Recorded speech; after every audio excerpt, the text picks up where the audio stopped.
Aloha and welcome back, fellow dreamers within the dream. This is Brendon, and you're tuned in to another inspirational, educational, and entertaining live broadcast presented on behalf of ParadigmShiftCentral.com. This is a Paradigm Shift Dream class, a very exciting broadcast that we do once a month through the project to be able to help bring people together, the community, to be able to practice talking about the themes of dreams, lucid dreaming, consciousness, astral projection, practical tips, the big questions that keep us up late at night. So thank you again, everyone, so much for being here. We got some audience across YouTube, Facebook, and Twitch, and Instagram, and wherever you are, welcome. Please feel free to drop some 1111s. Let us know that the sound is coming through and that you will be able to confirm and let us know that that's all riding smoothly and everything like that, and we'll get right into this broadcast. So I am joined by a fellow shifter here, Amelia. And Amelia, as we get into this, go ahead and just gently unmute your microphone and let's together make some noise and send some love out to all the people watching this in the future.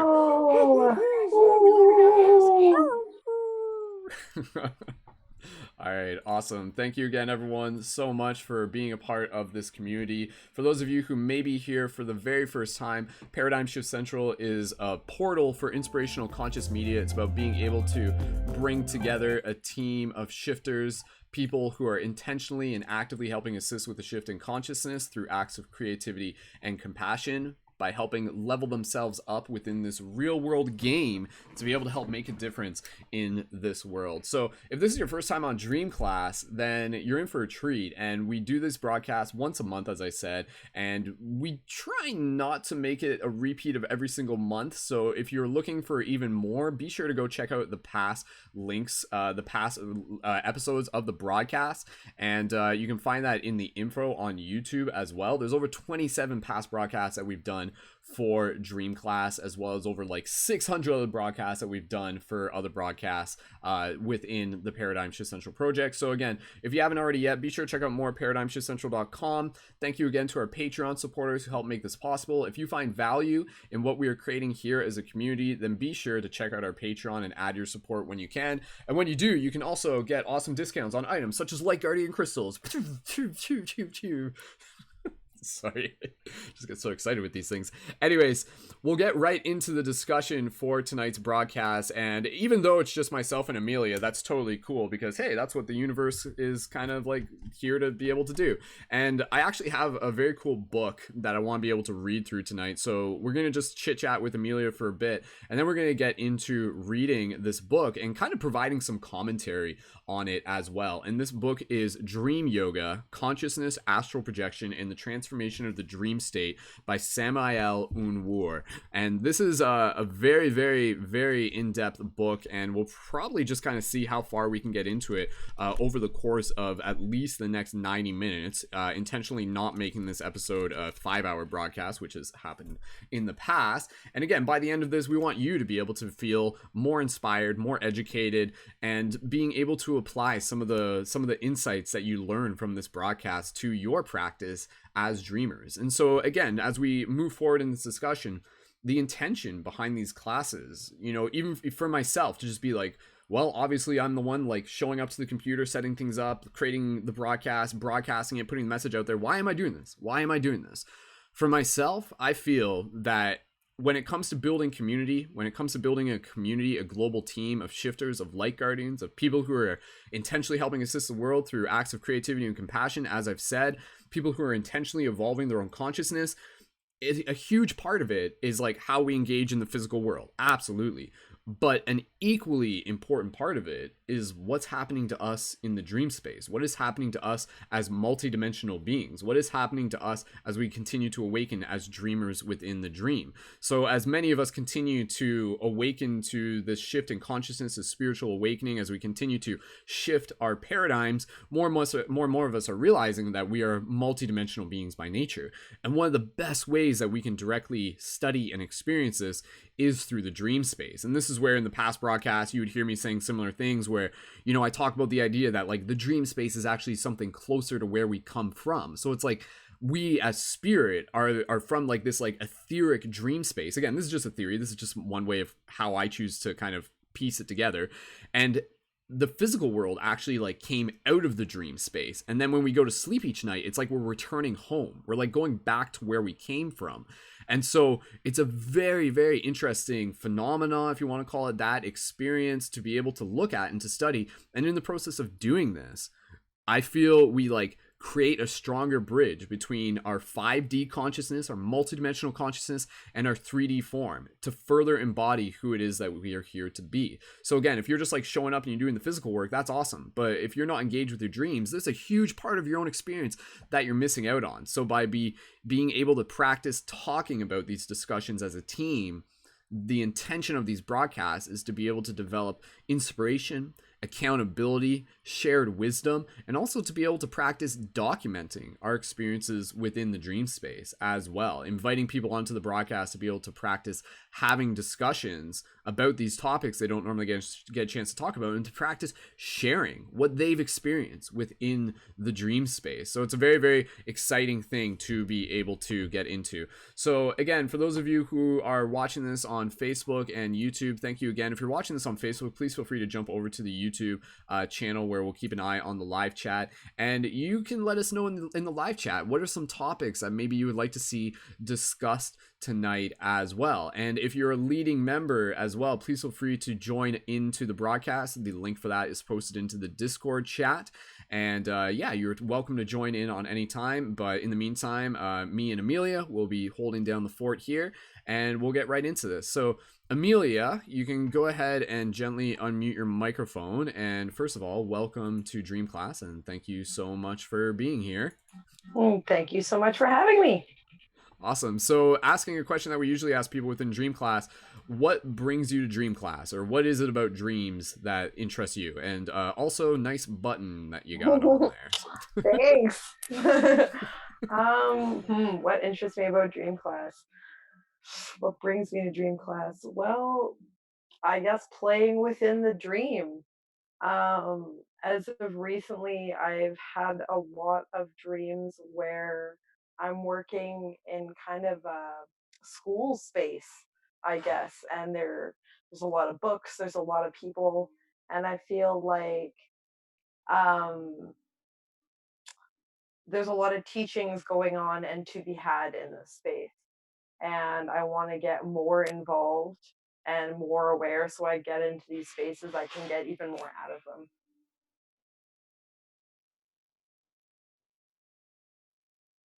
Whoops, there. I had to bring up my microphone there. Awesome. Yeah, and again, you know, like with dreams, it's very interesting because they're always like a reflection of where we're at, and they're always kind of like a reflection of like, you know, things that maybe we need to pay more attention to as well. So you're kind of saying that like your dreams have kind of been like ramping up a little bit lately. You've kind of been coming back a little bit more. Yeah, in a big way. Do you want to? Can you explain a little bit more about like just like the recall has been kind of coming back a bit more? The recall has been coming back. How vivid they are. Like in the past, I don't know, year, a lot of the dreams have been kind of foggy, and it would kind of come in bits and pieces. Whereas now, when I'm waking up in the morning, I'm remembering like larger and larger chunks, smaller details. Like before, I was seeing somebody hold a book. Now I'm seeing like what's written on the book, and yeah, it's just been quite the adventure. Very cool, very cool. And have you made like any changes that perhaps would have like brought on more of this like recall that you're aware of? Yeah, actually, there's a couple. I have cut back to almost zero cannabis use, which has done wonders. And I've also started drinking Damiana tea before bed, which I've Cool. read is Mm-hmm. quite the dream tea, and I could Mm-hmm. definitely say this is the truth. And, nice. And so like you've been drinking that like fairly regularly before bed? Yeah. Wow, that's fascinating. And that's Damiana? Hmm. Cool. Awesome. Do you want to maybe like type that into the YouTube chat for people to be able to follow up on that? Yeah, and that's great. And again, you know, like before we even get like too far into the broadcast and everything, some of the practical tips we always want to be able to remind people of that are going to be able to help them get more into their dream practices. Because again, some people are tuning into this and they're just like, how am I supposed to get better at my dreams if I don't even dream? And Mhm. obviously, my answer to that is we all dream. Whether or not you remember it is the thing that is what we can work on. And so, part of what can allow us to even just be able to develop better recall, again, for many people, I feel the common theme is actually just being able to cut back on cannabis, and I mean that's like something that I've experienced for myself. Is that yeah, when you're regularly using cannabis, like even within a 24-hour period, it quite dramatically affects like your dream recall. So like something as simple as cutting back on cannabis is a great way to just be able to begin developing the recall. And of course, the other practices that we'll just mention here, because again, it's worth mentioning because we always got people tuning in for the first time. And for those of you in the YouTube chat, please feel free to leave your own practical tips as well. So again, for people in the YouTube chat, you're part of this conversation. So let us know anything that you want to add to the broadcast and we can always read it on air. But again, practical tips: having a dream journal next to your bed, being able to pay attention to your diet, trying not to eat like a heavy meal before bed. You want to have that lightness going into bed. Exercise, vitality, things to just be able to increase your overall wellness. Cultivation of sexual energy is always like something to be able to keep in mind. So that means like not spilling your cup, not like intentionally having orgasm and things like that. Not that there's anything wrong with that, but just be aware that by cultivating that energy can like transmute itself as like fluid up the spine, which directly kind of like fuels the pineal gland, which can also like directly influence your ability to dream. Because as many of us know, like when we're dreaming, a lot of it has to do with the activation of the pineal gland and the secretion of DMT as well. Other things is being able to treat your dreams as ceremony, as sacred. So really being able to show up to your dreams with intention, showing up to your dreams as if it is like a psychedelic ceremony every single night. Working with different herbs, different dream teas, absolutely things like that. Using even just like even scents and oils in your room, cleaning your room is a great thing. Taking your phone and putting it away from you so you're not checking your phone in the middle of the night. A lot of people like sometimes that's actually a very common thing where a lot of people they're not remembering their dreams because as soon as they wake up they just pick up their phone, and as soon as they do that it just like severs the dream recall capability. So when you wake up in the morning, make sure that you just like have your phone like way on the other side of the room. Don't reach out for it right away. Allow yourself to even just kind of like sit there, rest, and practice recall. Other things: meditation, retrospective meditation, being able to practice recalling things throughout the events of your day. Like literally at the end of the day, kind of like do a meditation where you're thinking backwards based on what you did, and then allowing that practice to be a way to serve your ability to remember your dreams. So you might remember the most recent thing upon waking up, and then you kind of practice remembering backwards, and that can kind of reveal more in the dream. And again, just being able to practice the journaling process in itself. So journaling in general, not even just a dream journal, but any sort of journaling can be very good. And then practicing just bringing more awareness to your waking state by becoming more lucid within this state is super useful as well for just being able to develop more acute awareness within the dream space. So again, if you're thinking about the fact that your habits within the waking state emulate within the dream space, then if you walk around and you're like asking questions, you're being very curious, you're just like, oh, like, am I dreaming right now? Like, oh, is this table physical? Like, oh, if I pull my finger, will it stretch? Like, if I jump, will I fly? If I look up, will I see a ceiling? If I look around the corner, will there be some sort of like silly looking creature? And so you always kind of want to be able to just develop this curiosity. There's just this intrinsic curiosity that again will allow itself to eventually move you towards lucidity within the dream, and that in itself is a whole other thing that we can definitely talk about as well. So I do want to be able to get into reading the book fairly soon, but Amelia, I just wanted to be able to pass it back to you. Any other practical tips that you would want to be able to add if there was something that I didn't mention there that you can think of, or any other just like general insight, topics, questions related to dreams that we can just kind of like riff on for a bit here? Go for it. As just to add to like using scents and incense, lavender oil is a great one. Super easy for everybody to get by. That's really relaxing and puts the body into a relaxing state. And also, I have a thing for crystals. There are certain crystals that are particularly good for amplifying dream state. Coming off the top of my head, I can't remember any though. but definitely look into those, because if that's something that resonates with you, that's also something that can help. Yeah, the crystals thing is definitely interesting, and again, you know, like different people are gonna kind of find different things that work for them, and I know some Mhm. people like they'll swear by the idea by their idea of just like, you know, like take a crystal, a certain crystal, and like put it under your bed, and that's gonna influence your dreams. And again, it's one of those things where a lot of it has to do with your intention, how you program the crystal. If you're just like, well, maybe this will work, maybe it won't, or maybe this definitely won't work, and you just put it in there, then you know, like your results will kind of be emanated from that. But having tokens and talismans that you can use while you're in the practice of dreaming can be very valuable. And that's where, again, like, even I've talked about this before, but even having like the light guardian crystals as something that you can hold on to while falling asleep can actually be very useful. And sometimes what I'll do is like I'll hold on to the light guardian crystal, and then I practice like squeezing it, I practice like adding like a pulse to it, and then I kind of do that as I'm falling asleep. And then you use this as a way to be able to observe as your body's falling asleep while keeping your mind awake, which you can use as like a wild method for inducing lucid dreaming. So like you're kind of doing this, and then as you're falling asleep, you begin to notice that you stop doing it, and then you're just like, oh, my body's falling asleep, and then you can kind of keep doing it again. So it's like adding a pulse.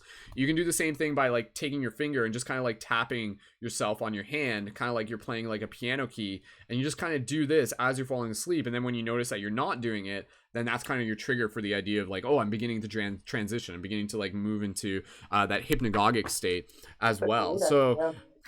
yeah, so again, so like that could be done, I mean, the light guardian crystals, like obviously like that's part of the design for them, but that could be done with any object. And then again, some people talk about being able to like like I've had people talk about this where they like talk about holding a light guardian crystal and actually being able to like bring it with them into the dream space. Like I've had multiple people kind of like talk about that. So like they're like holding it while they fall asleep, and then they're in the dream, and it's like in their hand in the dream, and then that could become like a trigger for lucidity as well. But that could be like, that could be anything, that could be like any sort of object that you want to be able to work with as well, that's going to serve as like your talisman. So again, you could have like an object in your pocket, and you pull it out and you kind of look at it, and that will be a trigger for you to just be able to like reflect, like, am I dreaming right now? And allow that to kind of be like something that you can even incorporate eventually into your dreams. If you like have it in your pocket all the time and you always go to reach for it, then you can like pull it out within your dream and ask if you're dreaming, and then that question might spark lucidity as well. I have And so heard of, go ahead. not to like cut you off, but I have heard of some people writing like on their forearms, like, are you awake, on their forearms, so that you get so used to seeing it that when you're in the dream space, it triggers you into being lucid, because you're like, oh, wait a minute, and you're not seeing it on your arm. Yeah. I have heard that being a I've thing. heard of that too.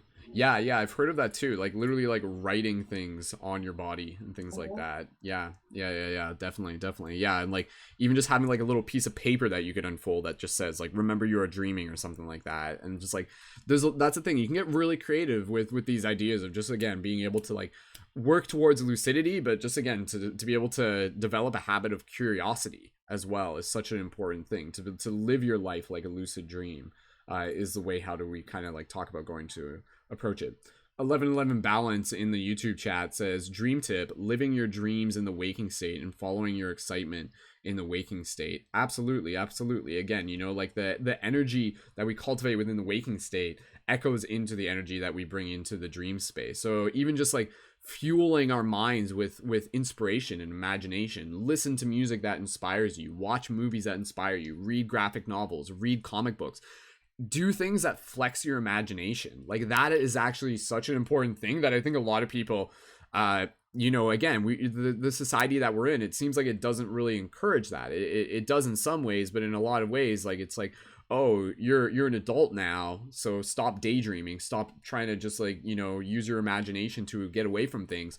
We should be using our imagination in like healthy ways, and we should be flexing it, and we should be daydreaming, but like obviously in a way that's balanced. But again, that way, so when you're falling asleep at night, again, like imagine you're just like creating this like epic scenario within your dream. And this is where, even with us doing like the guided meditations, where we like bring ourselves into those dimensions, and then we kind of like move through these fantasy realms and everything like that, you can do that as you're falling asleep, and then that can like transition you into the awareness of the dream. So yeah, again, dreams in themselves, there's an infinite amount of possibilities to be able to talk about, even just the question of like, what are dreams, what is the purpose of dreams, and we can bounce around that for a little bit. And I'll ask that to the question in the YouTube chat: what is the purpose of dreams? For people in the YouTube chat, I want to be able to hear your answers on that. And for mine, again, like, I think one of the answers to that question is the idea that dreams are a way to further be able to assist in the evolution of our souls.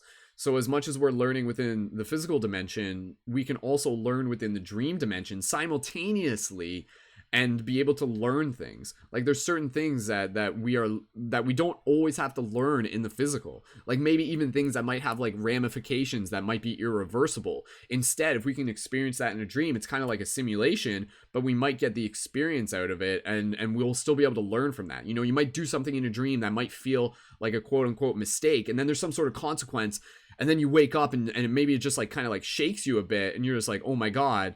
Like, note to self, don't make that mistake in real life. I've learned my lesson type thing. So dreams can really do that. They can serve us by sometimes like, opening our minds and our hearts with awe, or sometimes like shaking us to our core through like fear, but a deep lesson in the same way. So again, be it dreams that are fun and exciting, or dreams that might be, like a little unsettling and sometimes nightmarish. Both of those have a purpose. Both of those can serve a purpose. And even with the nightmare dreams, a lot of times, like the nightmare dreams are there to kind of like show us that we have the power to be able to change them. And a lot of people talk about that, whereas like they'll be like, oh, I've had this recurring nightmare dream over and over and over again, and there's like this boogeyman that's after me, and then I keep having it, but then one day I was in the dream and I was like, this is a dream, like you don't have power over me, and then I turned them into a teddy bear or something like that, and then the dream stopped. So again, like the nightmare dreams in themselves could be a way for us to be able to move into being able to activate our power within the dreams. Reading Mander's comment. Hey Manders, thanks so much for joining in. She says, find a computer and access the Akashic records. I guess that's in the dream state. Yeah, so again, there's all sorts of like kind of tips and tricks within the dream space that I think we as humans are still kind of like tapping into. But yeah, again, I really like the idea of thinking of dreams as being very much like a spiritual technology, something very similar to the internet. It's very like electronic, digital, hyperspace, worlds within worlds type thing, portals, and like moving from one realm to the next through the power of our intention. So the idea of finding a computer and accessing the Akashic records, absolutely, I would love to hear from someone who has done that. Erica, thanks so much for joining in. Erica says healing and transmutation. Again, going back to the question of what is the purpose of dreams, absolutely, so much healing that can take place within the dream space, absolutely. And again, like sometimes you'll hear people, and maybe there was like a circumstance where, this is just an example, where maybe there was like a loved one who passed on, and then they have a dream, and maybe they have some sort of discussion with this loved one, and it might be like very therapeutic, very cathartic with them, and might add like a sense of closure, a sense of just like connection, and they're just like, oh, like I needed that, I really, really needed that. And again, like that's an entire thing in itself, which opens up this idea of, again, like what is the dream space? Well, when we start looking at what we can do in the dream space, it really starts opening up some bigger questions, such as like one of them being, the fact that we can communicate with loved ones who have passed on within the dream space. So again, that kind of goes back to the idea of, just from my way of kind of explaining it, that like, yeah, the dream space is very much like this place that we've come from, and we return to it every night when we dream. So in the same way, when we die, we're actually kind of like going back to, again, call it the astral realms, call it what you will. But again, it's like outside the physical, there's still very much life, and there are very much these other dimensions. We are multidimensional beings, and as much as society hasn't really fully tapped into that yet, like mainstream, again, it's such an important part of our being. And to think that people have been dreaming for countless eons is such a powerful thing. And just trying to even like imagine, what were people dreaming about back then? And even to be able to think of dreams as being a way for us to be able to like tap into experiences of a parallel lives, that is like such a fascinating thing too. So again, I've always been curious, were there people back in like the 1500s who maybe had dreams of like flying cities and things like that, or the future, or what they saw as the future. And it was like actually them kind of like dreaming into the future of like the parallel reality that they too existed in the same way we can dream of the past. Can they dream of the future? Because again, it's kind of, that's another thing, is that like in the dream space, time is very different. It's non-linear, so we're kind of like outside of the game, we're outside of the bubble that we're in, and we can kind of like interact with things from that higher dimensional level. So again, without really having to get too deep into it now, Amelia, any other thoughts? I mean, I was just kind of riffing it there for a little bit, and I'll read a couple more comments in the chat in a second. No, you covered the majority of it. Actually, I never really thought about the past dreaming of the future quite in that way. That like, with that thought in process, it's like, wow, could you imagine having woken up in, you know, your straw bed and you saw like this giant flying metal thing and having like absolutely no context as to what that would have been? That would have been like scary, but like so caused so much curiosity. And that kind of makes me jump and wonder, like, is that what, you know, early astronomers started with, of these dreams of, and they just went with like, what is that, and they just kept going. Is that what inspired where we are now? Right. No, it's fascinating. It's fascinating. I agree. Like those type of things are just super, just they just really make me think. And again, you know, like, even I think it's really worth studying the cultures who really had a reverence towards dreams. And that's where you look at like the Aboriginal cultures, and again, like they talk about the idea of dream time. And that's such an important thing for them. And they talk about that being the place where, again, like they communicate with elders. They go there to seek wisdom.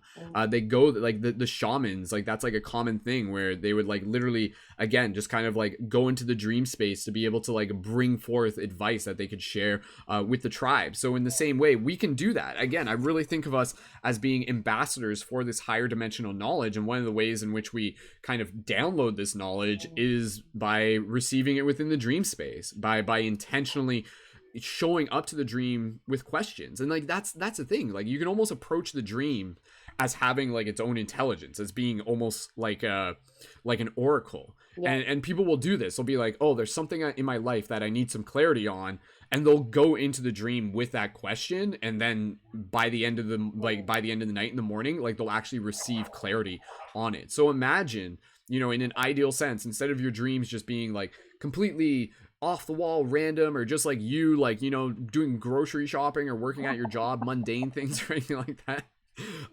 Damn those grocery shopping dreams or whatever. I don't know, nothing wrong with them. But again, you know, like, what if every single night we were using these dreams in a very useful, practical way, using the dreams as a tool, as an asset to further assist in our ability to be able to bring forth clarity to questions that we have, to problems that we have, you know, to circumstances that we need assistance and guidance on. And again, opening up the idea that within the dream space, like that's where we connect with our guides, our angels, whatever you want to call them. And so you can think about that idea of like, you know, here we are, we're like in the game. And then every night it's like we go into the dream space, and it's like we can go back to this council, and we're gonna be like, hey guys, like there's this stuff that I'm working on, can you give me some insight? And then you're like surrounded by like this council of like higher dimensional beings, and they're just like, yeah, okay, here, this is what we got, like here, take this data, this is what you should do. And then you come back and you're just like, sweet, all right, I know what to do. And again, so it really connects us to this idea of understanding that like we are not just us, we are very much like a collective of like higher dimensional intelligence. And then within the dream space, we tap into that, you know, again, it's kind of like it expands our individual identity. And this is where, again, you know, like this is where dreams very much cross over with psychedelic experiences. And this is why, even from my own experience, like one of the huge takeaways that I've taken from working with psychedelics is being in the present moment and realizing how dreamlike this reality is right here, right now. Like, again, we have these filters on that kind of like make it seem super solid and everything's like static and stationary. But then when you're open to it through the use of psychedelics or even just meditation and breath work, you can open up your third eye, the filters kind of get peeled back, and then you realize you're like, oh my goodness, this is still the dream space. I've just forgotten it's the dream space, and I'm so invested in it. But when I step back, I can actually see. And again, the big thing behind this, and this is like the kicker that which is what part of the intention behind doing this is that when we realize that this physical reality is like another version of the dream space, we realize that the similar laws and principles that apply to the dream space apply to this reality as well. The main one being, as you think, so shall you become. So again, within lucid dreams, we experience this where like if you think of something, it will appear. If you want to go somewhere, you go there. If you're trying to manifest something, it will manifest, be it good or bad. You are fully responsible for your thoughts in that action. And so in that way, those same principles still apply within this life. So it's like, oh, you want a successful business? Manifest it. It's like, oh, you want that next relation? Manifest it. And obviously there's like more details to it than that, but again, it very much is like, it has these similar principles, the principles of correspondence, the principles of vibration, the principles of polarities and dynamics, and all of that can be learned from the dream space, but then brought over as applicable wisdom that we can use within this life, again, to literally become better dreamers within this dream, so that we can, you know, like do the things that we're here to do as higher dimensional beings. All right, I'm just going to read some of the comments here, and thank you again, everyone in the YouTube chat. Thank you for being a part of this discussion, and we'll go into the book in the next moment. But again, I want to be able to like honor what people are sharing in the comments, and if there is like particular questions, please feel free to let us know. All right, Chris Tarzan Hayward in the YouTube comments says, as a lucid dreamer for 35 years, it's tough to understand why I've had so much control in my dreams while others do not. My power in my dreams makes living in this lucid world bearable because I get to dream. Very, very interesting, Chris. And again, I think that is something that I've always been fascinated by. Just kind of the way how different people have a different relationship with the dream space. Some people like almost lucid dream by default. I've met people like that where they've literally like been lucid dreaming since they were a child. They maintained it, they grew into adulthood, and it wasn't until later on that they were like, wait, you mean that's not how everyone else dreams? Like, I've literally like had those conversations with someone where they're just like, I just assumed that's how everyone else dreamt. And when there's like this super, you know, like make your own world type lucid experience every single time. So again, I think it's very interesting, and part of that, again, I think part of that has a lot to do with soul dynamics. It's not even something that we can like totally just measure, just like based on like scientific principles and things like that. I think it's measurable like based on just like virtues of the heart, and also past experiences and other lifetimes, which is a fascinating thing to think about. Because it's like, if you're becoming lucid here within this lifetime, then this is just like hypothetical, but like let's assume that possibly like within other lifetimes you've like done the work to be able to develop this very sacred connection within dreams, that now you've brought it forth into this reality, and now you get to be able to teach others. You get to again be able to use this ability to like bring forth wisdom, experience, knowledge, answer questions. And so again, like it's such a very, very fascinating thing how many of us have different abilities naturally within the dream, but as humans we all have the potential to have any of those abilities. It is something that needs to be worked on. And again, I think like I've talked about this before, but there's like, this is just theoretical just for the concept of trying to be able to understand it, but there is like another degree of intelligence that seems to curate the dream space, as if like there is basically like, call it aliens, call it higher dimensional beings, but they kind of observe us moving into the dream space, and then they kind of like choose what dreams we receive, which again is like very, very peculiar, because again it's basically moving outside the idea that it's just us, and it's like, no, within the dream space we're like interfacing with a higher intentional consciousness. And so in that sense, again, like you receive what you are ready for, and a lot of that can be kind of like the way that you carry your own heart. And so if you're approaching dreams where you're just like, yeah, I just want dreams so I can like, again, like drive fast cars and bang supermodels and things like that, opposed to being like, I want to be able to dream to be able to like serve humanity, assist in the shift in consciousness, and become a better cosmic citizen, then there's like something going on there where someone's kind of paying attention to that, and they're just like, okay, this person's ready. Let's bring them something valuable, not just for them, but so that they can bring it back into the rest of humanity, so that they can bring it forth. And again, we've seen this in multiple ways a lot of times throughout history, with people bringing forth like scientific revelations and inventions that have changed the world. Again, Tesla, Edison, Einstein, all of these people have talked about the idea that a lot of their creations have come through in the dream space. Aloha to everybody tuning in. Again, I just want to give some quick shout outs. We got some people tuning in on Twitch. Aloha to Famine. Aloha to Rainbow 7. Thanks so much for joining in if this is your first time here. And I'm just going to keep reading here through a few more of these comments. And again, for people, please feel free. Like, this is your conversation as well. So we'll keep reading the comments. And for any of the leading members who want to join on air, again, the link for that is in the Discord channel. So 1111 Balance says, I believe our individual and supreme consciousness is outside of time and space, and maybe dreams is the way for our consciousness in this realm to reconnect with that state outside of space and time. Absolutely. Yeah, again, like that's pretty much what I was saying, just in a little slightly different way. Again, 1111 Balance, I appreciate your feedback and your engagement on this. Rhonda, hey Rhonda, says, I visit with loved ones that have passed all the time, especially when I have good news to share or when I need the support, like when they were on Earth.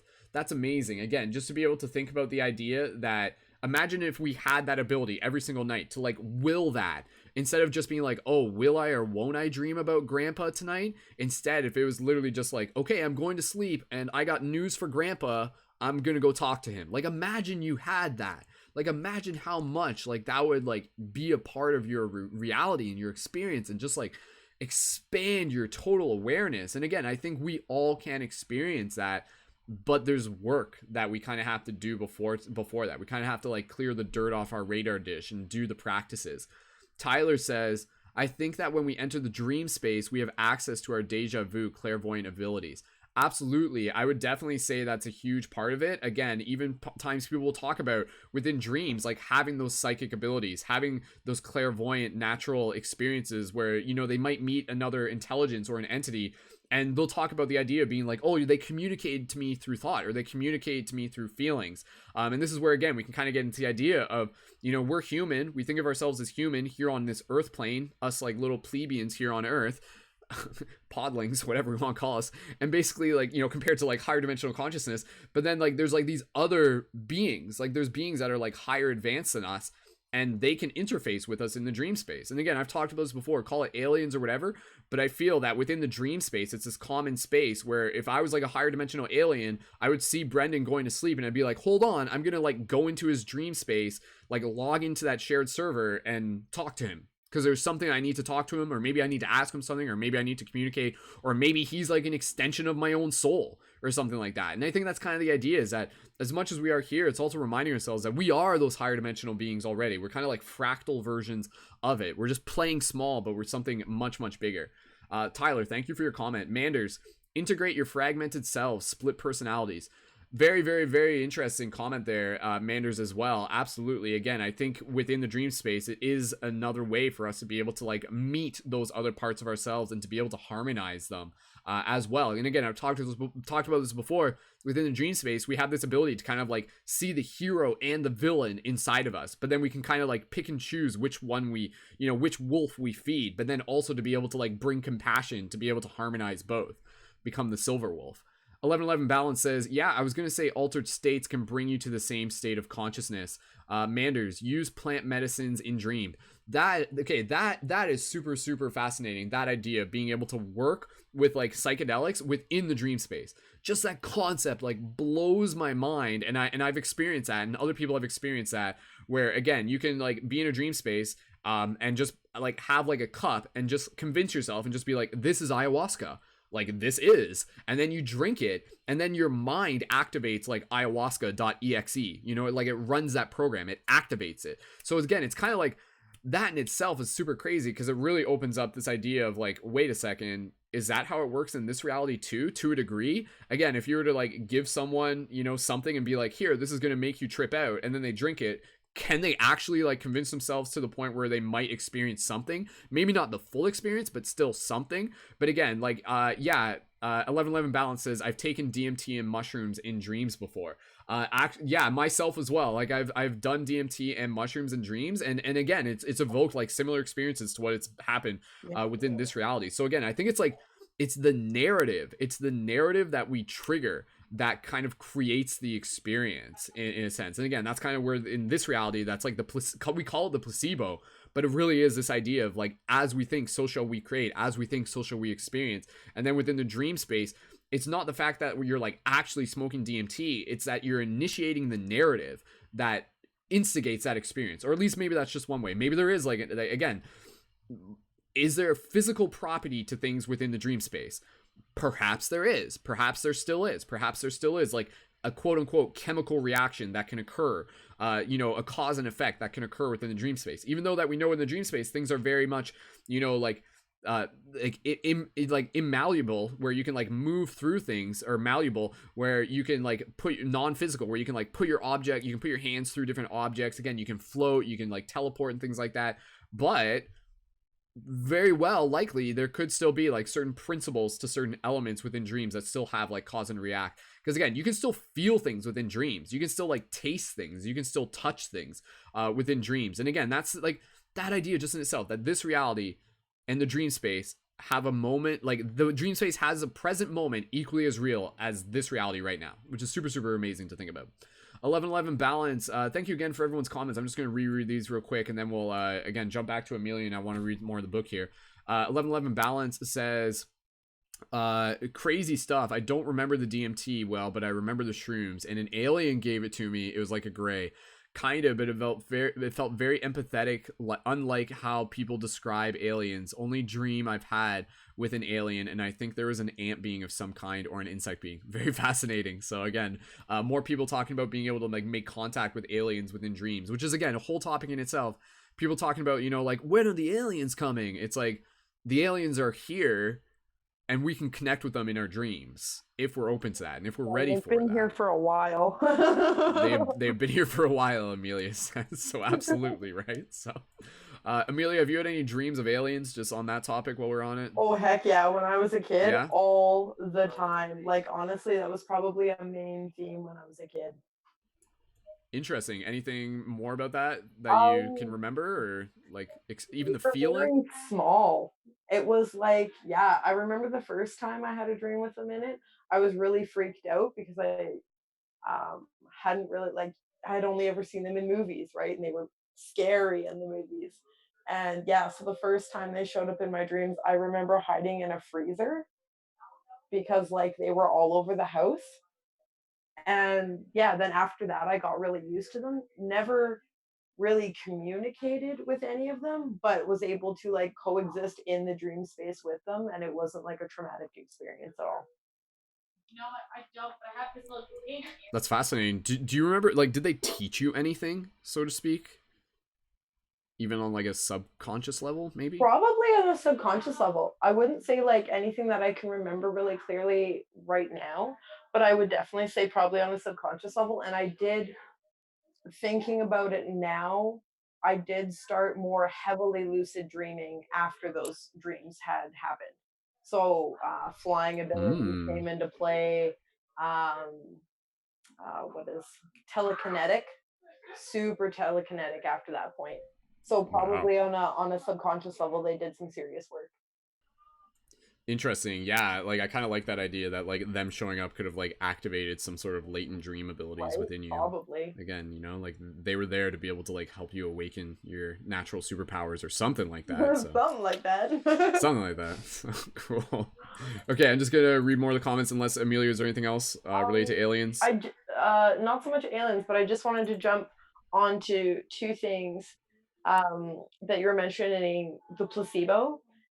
Our brains are able to practically create they are able to create absolutely anything. So if you are in a state, such an open state where you are in the dream space, right? You're very open to everything. Taking mushrooms and DMT in that space, your brain already has the chemical coding for those things. So it would, in fact, activate experiences that we would associate with those substances in that dream space. So you could definitely be using those substances in that dream space and not actually have to physically take them. And you would still, you would still be able to get what you would get in the physical realm, we'll say, out of those.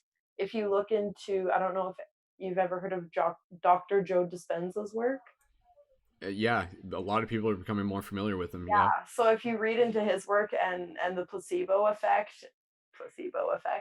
and the power of the brain, 100%, like, yeah, using those substances in those spaces would just be, and I mean, I don't personally have experience in the dream space with those, but yeah, 100% you get some serious stuff out of that. Hmm. Super fascinating. Yeah, and again, you know, like it's super amazing just to be able to have these discussions, because again, a lot of this is like these discussions were far less common even just like 10 years ago, and now more people are just like, hey, I know what the pineal gland is. I know what DMT is. Like, I know what DMT secretion is. Like, I know about psychedelics. I've done DMT. I've done mushrooms. I've seen through the veil. I've been to other planets and things like that. Like, holy shift. Like, my goodness. So again, it's a lot of this, and part of the reason, again, the intention behind this broadcast is like, hey, we got all these experience and this knowledge. How do we integrate it? How do we bring it down to earth? How do we apply it? How do we be able to not only just like integrate it into our own being, but share this with other people? You know, like how can we assist other people who are on their own stages of the journey of awakening, and just being able to help be there to hold space for them.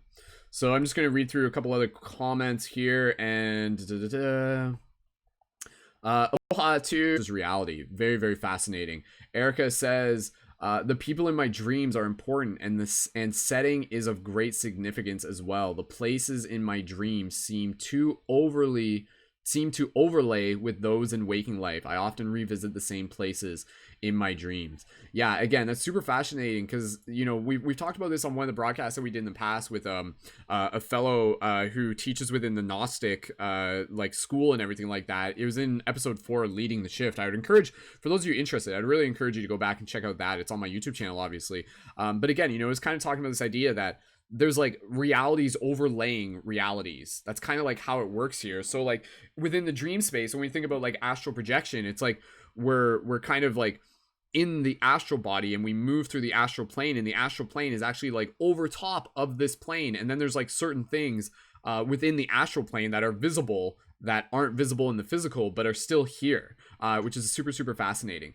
Jenna, thank you again so much. Miss you too. Erica, adding the claps. 11 balance, adding in the hearts. Tyler says, Podlings, I tip my hat to you, sir. That's a Dark Crystal reference. For those of you who haven't watched that, go check that movie out. Well, the TV series, rather, specifically, The Age of Resistance. And I'll just mention that real quick because it's very interesting, because in the new series, this isn't a spoiler or anything, but even in the movie, they had this experience that they refer to as dream fasting. And dream fasting was this idea where they like touch each other, and then they basically like share memories. And so it's like this idea of kind of like tapping into a collective hive mind, a collective consciousness. And again, like that in itself is actually very much an experience that like we as humans can kind of have in similar ways, especially in the idea of shared dream reality, shared dream experience. And, you know, I open us up to this possibility of thinking about how, you know, what if every night when we go to sleep, it would be similar to turning on a video game system, or logging into the internet and choosing like which website we want to go to, or which map, which browser, you know, like which area, which domain. So again, in the same way that you were, you know, like turn on like a World of Warcraft or something like that, you're like, okay, I'm gonna go here. Imagine if every night you're just like, okay, I'm gonna go here, I'm gonna go to the dream tree, which is something that we talk about here within the Paradigm Shift Central project, and I'm gonna meet my friends there. And then like at night we're all sleeping and like we're actually there, and it's like this like next level of like a conscious experience, where as much as like, hey, we're here, we're talking through computers, this is great, but let's meet up in the dream space and let's work towards that. Like, how badly do you want to get there? And again, part of the intention behind doing this broadcast is planting the seeds, getting that idea in there, getting that thought in there, and for all of us to just be like, wait a second, not only does that sound exciting, but that sounds familiar, as if it's already happened. And I think it has. And it has, first of all. And so again, it's inviting other people to be able to open up to that, you know, for us as a community to really just be able to like have that intention of meeting each other in the dream space. And I know a lot of people have talked about, you know, having dreams of each other. And sometimes, you know, we have to use discernment when it comes to being able to think about meeting other people in the dream space. Because again, sometimes it's like more of a projection of them opposed to actually being them. And sometimes we have to like be able to like have discernment. So sometimes you might see your friend in a dream, but it might not really be your friend, so to speak. It more might be kind of like the dream projecting a representation of how you see your friend. in a sense. So just be aware of that, because again, like sometimes like you might wake up and you just be like, oh my god, I had this super powerful dream and you did this and you did this and you did this, and sometimes it might have been like the actual soul of that person, but then other times it might just have been kind of like an emulation of that. So just be aware of that, that is like kind of a thing. And again, I think that can kind of like come even within, if you were to like wake up in lucidity and just be like, wait a second, like, are you type thing, and if you were to like be totally lucid, it might dissolve the illusion. It might just be like, oh sorry, I was just like a projection of your friend. But then if you could actually just be like, yo, are you awake right now, and just be like, oh my god dude, I'm awake right now. And so again, like I've only had like a few dream experiences where I've like been able to have a dream with a friend and then like woke up the next day and both of us were just like, yo, did you dream that too? And they were like, yo, yeah man, I dreamed that too. And so like that has happened, and I know it has happened with other people as well, so it's definitely possible. Jenna says, I believe dreams are just different parallel realities. Energy is neither created nor destroyed. Absolutely, Jenna, you know it. And so again, thank you everyone so much for joining in. Rhonda says, I teleport more in real world than I do in dreams. LOL. I have dreamt of aliens my whole life. Very fascinating, Rhonda. I love being able to hear about other people who have been dreaming about aliens as well. All right, so with that said, hold on, there's more comments here. Okay, I'm just going to keep reading the comments here. Again, as we're reading this, if you're tuning into this broadcast, I did post a link for the Patreon into the YouTube comments. I'd love to be able to set the objective of getting 2 new Patreon signups during this broadcast. So if you're tuned into this, go ahead and sign up to the Patreon with a monthly micro donation to be able to help support the project that we do here for the community and these broadcasts and the value that we're creating. You can sign up in as little as 3 minutes, and the average donation is $3 to $11. So you can sign up for any amount. You can sign up for like $100, $1,000, whatever works for you. It all goes right back to being able to help support the community and helping support my own work as a community, as a facilitator, as a director for the project. So thank you again. So again, we'll keep an eye open for that. So if anybody here, let us know in the comments. Just be like, yo, I'm signing up for the YouTube right now, or for the Patreon right now. Let us know. And huge shout out to you. And when you do sign up, you can also get a private tarot reading with me, and also you can get a light guardian crystal for a pay what you wish price. So again, light guardian crystals. Pew pew pew pew pew pew. All right, moving on. Reading here, the comment from 1111 says, in that dream, for those curious, the mushrooms were very similar to when Alice in Alice in Wonderland shrinks and grows, eating, I think, bread maybe. It was mushrooms, maybe one of you can let me know. And in the dreams, they were explaining something about space and relativity. I have it written down somewhere. That's all I can really remember. Very fascinating. Love that. Chris says, the waking state is a shared dream. Very well said, Chris. Absolutely. And I fully agree that, again, like this reality that we're in right now literally is a shared dream. It can't be anything but that. So again, we are co-creating this dream together. So be very mindful of how we are co-creating it. And again, so that's the thing, as becoming like more aware and talking about these topics, it really just brings it back to responsibility. What energies are we bringing into this dream? Are we going to bring in, like fear and animosity and just like all of this? Or are we going to bring in like love, compassion, excitement, healing, inspiration, transmutation? So again, we are all wizards. We are all dreamers. We are all becoming lucid. This is our journey to lucidity. And a quick plug for those of you who haven't seen the Journey to Lucidity movies, find those on my channel. Those are full-length movies that incorporate like wisdom about dreams through the experience of a transformational festival. So go ahead and check that out. Rebecca dropping the 1111. Aloha, Rebecca. Thank you so much for tuning in. Turner dreamt about my main spirit guide one time. It was a huge bumblebee on my shoulder. Very interesting. That's awesome and scary, says 1111 balance. As siblings, we have shared dreams, says Phil. Very interesting. Awesome. Rhonda, thank you so much for joining. We'll see you next time, Rhonda, if you have to leave. And yeah, so with that said, I want to be able to read a little bit from the book here, and we're going to keep this broadcast going. I want to be able to wrap it up in about 2 hours, so we'll keep an eye on the clock. And again, if there's anybody who wants to join on air, who's a leading member, go ahead. The link is in the Discord, and you can join on air. Otherwise, Amelia and I will still be rocking it here. And Amelia, honestly, if you have to like head out at any point, please feel free to let me know. No, I'm loving it so far. Okay, cool. Sweet. Amelia, any other comments just with like what we were talking about before I jump into the book here, and even just give me a second to drink some water? The only other thing that I'm thinking of that I feel the call to mention is when you're in the dream state, you're in such, again, like you're in such that open state. And I don't know if you've ever heard about theta healing at all. Yeah, right. So you're in that space. So again, when you set that intention, if there's like serious things that you want to work on or you want to heal through, you set that intention that that's something you want to work on, and those are inner programs or what have you that you want to change and take care of. Dream space is one of the best spaces to be able to do that because you're relaxed, your body's relaxed, and it's more likely to be able to receive those things into yourself than you might be in a conscious state. Mhm.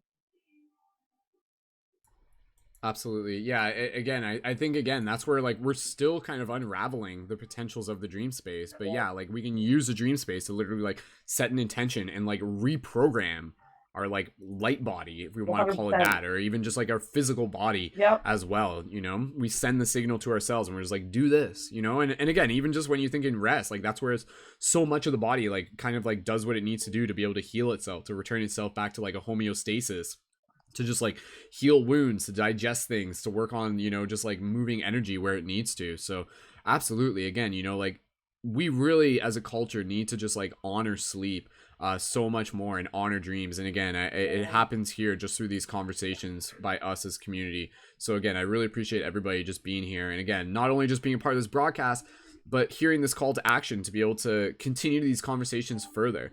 Talk to people about dreams, ask them about dreams, ask them, be like, have you ever heard of lucid dreaming, you know, and things like that. Or, oh, have you ever seen the movie Inception? Wasn't that an interesting movie? Are you interested in learning more about dreams?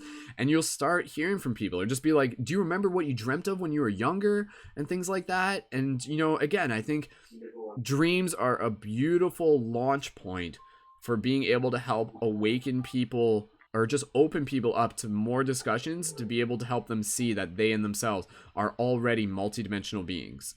And again, it's like so close to us, it's like hidden in plain sight. But again, society is just like, and I've talked about this before, but it's weird, like a lot of people in society, it's almost as if they've had their dreams like stolen from them. And whether or not this was like intentionally programmed or just a side effect of our nature, it's happened, it's obvious. Again, you know, like, and it's happened because A, we're not talking about it, and B, because our habits are not supporting the ability to be able to incubate the space where we can support the growth of dreams.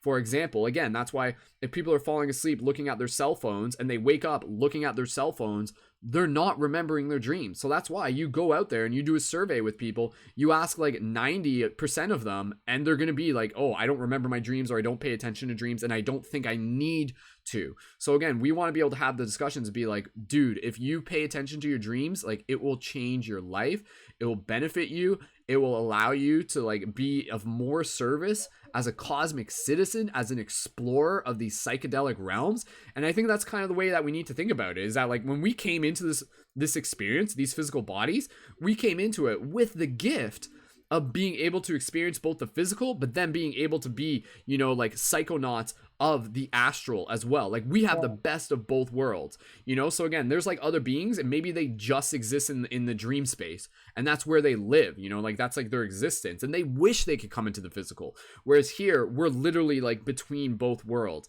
and that's like such a blessing. So I think if anything, I just invite everyone here to just like bring it back to gratitude. Just be like, holy shit, like I am so grateful that I am able to dream. I am so grateful that I'm able to experience this physical reality and go back to the dream space every single night. And allowing yourself to feel that gratitude can be a great way for just being able to like open yourself up to a better relationship with your dreams. So again, what is your relationship with your dreams? Ask yourself that question, and just be like, well, I don't really have much of a relationship. Let this be an invitation for you to develop that relationship. And like any good relationship, as you invest into it, you will get out of it what you invest. So like that's really important, right? So if you're just like, man, my dreams don't give me anything, well, it's like, are you investing in them? And if you're not, then that makes sense. But as you begin to invest by, again, you know, doing the habits that we've talked about, you know, like having the dream journal, doing meditation, involving yourself with discussions like these, it starts sending out the signal that you're sending out the signal to the universe, and you're just like, I am interested in my dreams, I am passionate about my dreams. for non-egotistical reasons, for me to be able to like merge my higher dimensional consciousness with my 3D form, and for me to be able to expand my awareness as like a natural multidimensional psychedelic being here on this planet to help assist with a bigger shift in consciousness. So if that resonates with you, for anybody in the chat, please feel free to just drop some 1111s there. And we're gonna get into reading a little bit of this book. How far we get into it, can't say for certain, but I'm gonna start it right at the beginning. And do I want to start right at the beginning? Okay, so this book, we'll just read it for a little bit. I'm just going to read one chapter here, and then we're going to kind of like talk about it together as a community, as a team. So again, thank you everyone so much for being a part of this broadcast. We'll keep an eye open for any new Patreon signups as we're doing the broadcast. So again, if anybody here wants to be able to sign up for the Patreon, it is greatly appreciated. And shout out to those of you on the Facebook. I apologize, Facebook. I honestly wasn't looking at the chat fully because we were primarily looking on the YouTube. But be sure to jump over to the YouTube so that you can join the chat there. So aloha to Lily. Thank you for your comments on the Facebook chat as well. So with that said, I'm going to get into reading a little bit about dreams from this book, which is Dream Yoga, Consciousness, Astral Projection, and the Transformation of the Dream Space by Samael Unwar. So seeing those 1111s drop, thanks again everyone for jumping in. And if you haven't yet, please feel free to smash that like button on YouTube and go ahead and share this broadcast with your friends. All right. Chapter 1, Consciousness. People confuse consciousness with intelligence or with intellect. Thus, they qualify a very intelligent or intellectual person as being a very cognizant person. Undoubtedly, and without fear of deceiving ourselves, we affirm that within a human being, the consciousness is a very particular means of apprehending internal knowledge and is completely independent of any mental activity. The faculty of consciousness facilitates the knowledge of ourselves. Reread that. The faculty of consciousness facilitates the knowledge of ourselves. The consciousness grants us the integral knowledge of what is, where it is, what is really known, and what is certainly ignored. Revolutionary psychology teaches that only the individual by himself can know his own self. Yes, only we ourselves can know if we are or are not cognizant at any given moment. Only by oneself can one know about one's own consciousness and whether it was active or not at any given moment. So that's an interesting thing, just kind of like thinking there that consciousness is literally something that is like a faculty that we can kind of turn on and off. And I'm sure we kind of notice that where, like, again, when we're not conscious, we're kind of like in this like automatic state, you know, we're just kind of like doing something and we're not really thinking about it. You're like driving home and you're listening to the radio, and then suddenly you're like 3 blocks down and you're just like, whoa, like I was barely even paying attention there, or something like that. Or, you know, sometimes it happens to us. So consciousness is like literally a faculty that we activate. It's like literally something that has to be a habit that we're just like, how conscious am I in this moment? How much am I paying attention? And again, you can think of the word consciousness just as like awareness of self, awareness of action, awareness of presence. So moving along here. Awesome. Only the individual by himself and nobody but himself can become aware at any given instant, at any given moment, if before that moment, he was not really cognizant, but his consciousness was very asleep. Thereafter, he will fall asleep again and forget that experience, or will keep it as a memory, as the memory of a strong experience. It is essential to know that the consciousness within rational animals is not a continuous or permanent entity. So again, that's very interesting. It is essential to know that the consciousness within rational animals is not a continuous or permanent entity. So again, consciousness can kind of like come and go. And when consciousness isn't fully like, it's not that consciousness is ever like, I guess this is me kind of adding it, I don't think consciousness ever fully goes away, but it's just kind of like how active it may be, how in the forefront it may be. So consciousness will always kind of be like, consciousness itself is still kind of like, you know, it's the energy that drives life. So it will still drive the autonomous things, but then when it's like fully conscious, it's like aware of like what it actually is doing in that moment. Normally, the consciousness within these intellectual animals, mistakenly called humans, sleeps profoundly. Thus, the moments in which their consciousness is awake are seldom, very seldom. So again, this is really hitting upon, like, this book is like super blunt to the fact where it's just like most humans are asleep. Like literally asleep. Like they are walking through this life asleep. Like they're here, they're experiencing it, but they're not fully awakened. So again, in the same way you kind of go through a dream and you're just kind of like walking around and you don't even know that you're dreaming. In the same way, it's like we walk around here and we don't even know that we're awake in a sense, because we're not, we're asleep. So it's like people are sleepwalking within their waking state. And then, you know, again, we want to be able to like wake up within our dream state and wake up within this state as well. So waking up within the dream state begins by waking up within this state, lucid living.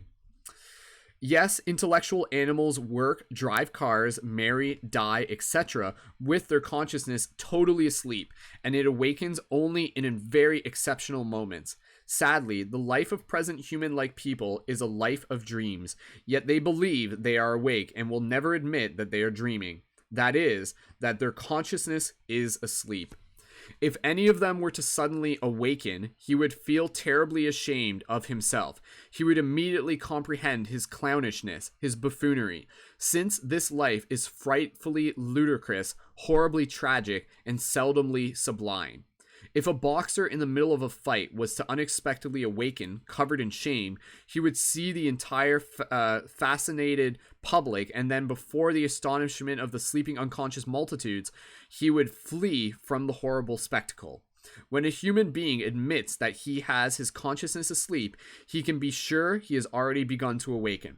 So that's really key. Like that part right there. It's like the first step to awakening your consciousness is to acknowledge that your consciousness is asleep, right? Like it's kind of like this interesting thing, but again, it's just like really putting things into perspective where it's just like, I have, you know, like there's a lot that I still have to work on. There's a lot that I have to go. So again, we kind of like get into this base level of reality, but that base level may be us just kind of like dream walking through this reality. So when a human being admits that his consciousness, that he has his admits that he has his consciousness asleep, he can be sure that he has already begun to awaken. So again, like that's the thing, right? Like how many people don't even question whether or not they're awakened? They don't question whether or not their consciousness is asleep. And again, same way within the dream space. When you're in the dream, you usually don't question that you're in the dream. And we can see that parallel. You're just like walking through and you're just like, oh, this is totally normal, as I'm like riding like a giant like rainbow elephant or something like that, you know? And so again, it's like, It's true. We have to be able to like kind of think about how we can apply that to this state, this waking state, by realizing that we're kind of in the similar process of like dreaming without realizing we're dreaming. The reactionary schools of old-fashioned psychology that deny the existence of the consciousness and that even declare the term useless reveal a most profound state of sleep. The henchmen of such schools snooze profoundly within an utterly infracocious and unconscious state. Those who confuse consciousness with psychological functions, i.e. thoughts, feelings, motor impulses, and sensations, are indeed very unconscious. They are very profoundly asleep. Those who admit the existence of consciousness and nonetheless utterly deny the different degrees of cognizance reveal their lack of cognizant experience. That is, they reveal their sleeping consciousness. Any person, even for a brief moment, awakened by consciousness, knows very well by his own experience that different degrees of observable consciousness exist within oneself. Namely, first, time, how long did we remain cognizant? Second, frequency, how many times have we awakened our consciousness? Third, amplitude and penetration, what were we cognizant of? Revolutionary psychology and the ancient Philokalia affirm that the consciousness can be awakened and made conscious and controllable by means of a special kind of super effort. A fundamental education has as its objective the awakening of consciousness. It is worthless to expend 10 or 15 years of study in school or college and university if upon completion of our studies we are sleeping automatons. So again, that's kind of like the thing. Like a lot of people, they spend their life, they go to school, but then they come out and they become automatons. So again, it's kind of like, that's kind of the term for like humans that just kind of like go through the motions without kind of like really becoming aware of what they are as a multidimensional being, as a conscious, sovereign individual. And again, a lot of that comes from asking questions. A lot of that comes from community. A lot of that comes through us being able to hold space for each other. It is no exaggeration to affirm that by means of great effort, intellectual animals can become cognizant of themselves for a brief couple of moments. Nonetheless, it is clear that in regard to cognizance, there exist remarkable exceptions that we must seek within the lantern of Dionysus.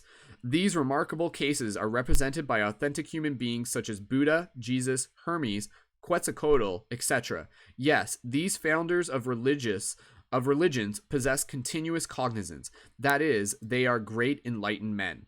Commonly, people are not cognizant of themselves, yet have the illusion of being cognizant in a continuous manner. This illusion is due to memory and all the processes of thought. For example, any individual who practices a retrospective exercise in order to remember their entire life can truly remember the number of times they married, how many children they begot, who their parents were, their teachers, etc. However, this does not signify the awakening of their consciousness.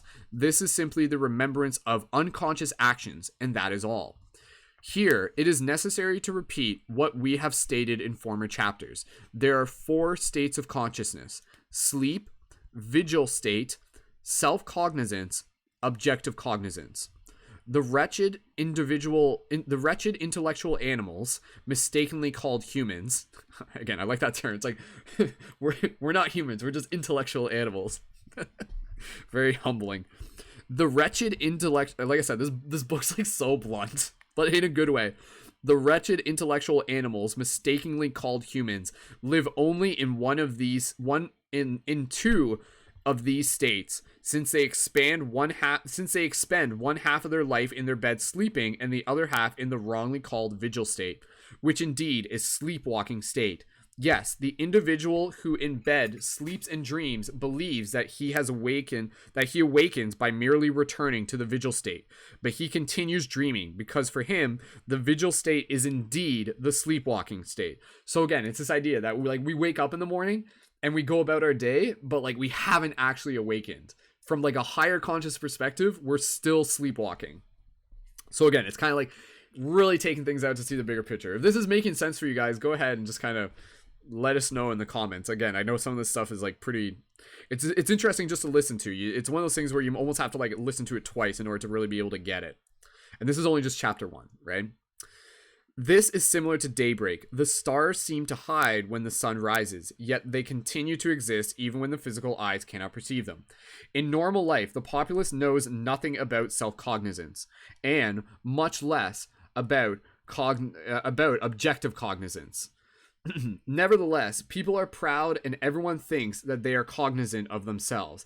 Yes, intellectual animals firmly believe that they have cognizance of themselves, and they would never accept under any circumstance being told that they are actually asleep and that they live unconscious of themselves. So again, I think like even in stuff like that, it's like if you were to look for examples of the fact that we are unconscious, just look at the way of how we're treating the world and how we're treating each other. Like that in itself, it's just kind of like, we're just like, I'm just going to like trash this place up. I'm just going to treat people like crap. I'm just going to like destroy my own body and my vehicle. Clearly reflects the idea that like we are not like fully cognizant and everything like that. And again, part of the thing is that as you become cognizant, as you become conscious, you also become responsible. And again, that's where like as part of the dream itself, like there are those who are like awakening, but then there are souls here that are choosing to stay asleep as a part of the experience as a soul. And we have to kind of like acknowledge that the soul has that choice to like live this entire existence asleep, because the awakening of consciousness can break us out of a discomfort. It can kind of like, again, it kind of like, ignorance is bliss type thing. When you awaken your consciousness, you also become responsible as well. And that can be very challenging. And it can also be very uncomfortable as well. So again, some souls are literally here to stay asleep. But if you're listening to this broadcast and you're a part of this community, then you are here to be able to awaken your consciousness And a huge thumbs up for you for doing that, because that is like the important work that we need to be able to do. And again, by awakening the consciousness within ourselves individually, we allow the consciousness to awaken within others. 100 monkey effect, as you're all familiar with. So being told that they are actually asleep and that they live unconsciously of themselves. Exceptional moments exist with the intellectual and when the intellectual animal awakens, but these moments are very, very rare. The awakening can occur in an instant of great danger, or during an intense emotion, or in some new circumstance, or in some new unexpected situation, etc. Nonetheless, it is indeed a disgrace that the intellectual animal does not have any control over these fleeting states of awakened consciousness, and that we cannot evoke them in order to make them continuous. Nevertheless, these fundamentals of Gnostic education affirm that any individual can acquire control over his consciousness and thus attain self-cognizance. Yet, this revolutionary psychology has methods, scientific processes to awakening the consciousness. So that's the end of chapter 1, and that's where, again, this book really gets into that, where this book helps provide a scientific method. Like, this is referred to as like esoteric science, because it is basically saying, follow these steps and you can awaken your consciousness through the dream state and the waking state. So that in itself is like super fascinating. And again, this book is Dream Yoga, and I'll put some information down in the show notes, but you could order this book online. There may be a PDF of it online. I'm sure you could ask Google and they might be able to find something for you. So that's just chapter 1. We can probably read a couple more chapters during this broadcast, and eventually we'll get into our closing meditation. And I do just want to be able to check into the live chat to read some comments there. Amelia, any comments on that first chapter? Anything that just kind of like stood out to you, or did that make sense, or anything you would like to share? Go ahead. The intellectual animal statement from the book just like hit the nail on the head so hard, because when we use the term human, I think vocabulary is very important, and I think when we use the term human, it somehow removes us from the ecosystem. Suddenly it's like them and us, whereas intellectual animal, it's like we're still animals, we're just aware of the fact. Like that was could not have been better put. Right? Yeah. Again, like this book just like really like hits it home. It's just like, you damn intellectual animals, you're not awake, you're just pretending you're awake. Like, so, but again, that just like reveals like the state of the world that we're in. And I think it's pretty obvious, where again, like a part of our ego would be like, what do you mean I'm not awake? Like, I'm clearly awake. I woke up this morning. I brushed my teeth. That means I'm awake. It's like, are you though? Like, are you really awake? Because again, like being awake means like being much more aware of like your reaction and your relationship and your actions and just like your intentions and everything like that. So again, I really appreciate everybody here being a part of this broadcast, because simply by listening to this broadcast, you are in the process of continuously awakening. And that's kind of the thing that we'll notice, is that awakening is something that we have to like continue, we have to maintain, we have to develop a habit, we have to develop practice, we have to develop community, we have to check in, because literally it's one of those things where like you might go through a great spiritual awakening, or maybe you might do mushrooms and you're just like, oh my god, this is great, but then if you're not intentional with it, you can get pulled back into like the automaton habits of things. You can go right back into your old routines. You can just be like, and I'm back at home, just like, like doing regular routines and just kind of like living regular things and just kind of living mundane things and not fully going outside of my comfort zone and just, doing all the things that I was doing right before this sort of thing. So it's like that consciousness, unless continually worked with, will atrophy. It will kind of like move back to like its original state. So that's where, again, as just having community, being able to check in, being able to tune into these broadcasts once a week is such a useful thing for us to be able to have for each other. Just be like, oh, right, like this is why I'm here. Like, I'm a part of a team, I'm a part of community, and we're awakening together and we're holding space for each other to be able to bring forth that greater awakening within all of us. And again, so I appreciate everybody being here. And shout out to those of you leaving comments in the chat. Erica says, maybe consciousness is lucidity in waking life. Very much so. I would definitely say so. 1111 Balance says most definitely resonates. Honestly, I'll admit I'm still asleep. Depending how you define it. I'm waking up and I'm glad to do it at this time and space on Earth with such amazing people all over. And Erica says, I love that I found this community. Erica, thank you as well. Thank you again for 1111 Balance. And again, you know, it's interesting because like it's trippy, man, because like even when we just look at the term waking up, right? Like I'm sure a lot of you have probably already observed this, but the term wake often refers to like what we do after death, right? And then when you think about when we dream at night, dreams are very much similar to death. It's kind of like some people refer to it as like the cousin of death in a sense, because we're kind of going back into that state. And then some people literally talk about the idea that like when you die, it's like you awaken. You know, it's like when you die, it's like you take off that tight boot and then suddenly you kind of awaken from this version of the dream and you're just like, oh my God, like I remember, like holy crap, like this was the dream. Like that was, oh my goodness. And it's just like this huge revolution. So again, it's like by waking up here within this lifetime, it's also acknowledging that a part of us has to die, but die not in a bad way, but like in a way that kind of like transforms us. You know, so it's like, are you willing to die? Are you willing to kill the old parts of yourself? And again, I'm not trying to use that word like super literally, but more so like transmute. So are you willing to like let the old version of you die and let the new version of you awaken in that sense? So awesome. Rebecca, thanks for your comment. Awesome. Love that read, she says. So we'll keep moving through this. We got about, again, we've got about like 15 people tuned in on the YouTube as well. And thank you again, everyone, so much for being here. Please feel free to keep sharing the links. Checking the live broadcast on Facebook real quick. For those of you tuning in on Facebook as well, we've got a couple people on Facebook. Please feel free to share the broadcast there, and a couple people on Twitch as well. So I'm going to keep reading. Unless there's any other comments from people in the chat, we're going to go right into chapter 2, and we'll just keep reading. Maybe we'll get through at least a few more chapters of this before we get closer to wrapping up this broadcast under the 2-hour limit, and we'll end it with a closing meditation of the dream tree, which is a thing that we talk about, which is like the common shared dream place that we go to, and we do a bit of a practice there. Amelia, any other comments from you before we jump into chapter 2 here, or anything that you'd like? Let's get into chapter 2. Okay, cool. All right, let's do it. Sweet. All right. So again, thank you everyone so much for being a part of this broadcast. We're getting into chapter 2 of Dream Yoga. And again, let's keep an eye open for any new signups on the Patreon. So while you're listening to this broadcast, if you'd like to sign up for the Patreon, go ahead and sign up. It only takes 3 minutes. And huge shout outs and bonus points to those of you already supporting on Patreon and those of you signing up in the future. And hey, if you're signing up in the future, equally appreciated. We're working towards our goal of 150 Patreon signups as our next milestone. And we're currently at 111. So thank you again, Patreon supporters. And if you sign up at the $11 or higher, that will give you the option to become a leading member, which allows you to join these on-air broadcasts in the future as well. So awesome. All right, let's move into chapter 2 here. Chapter 2, the awakening of consciousness. All right.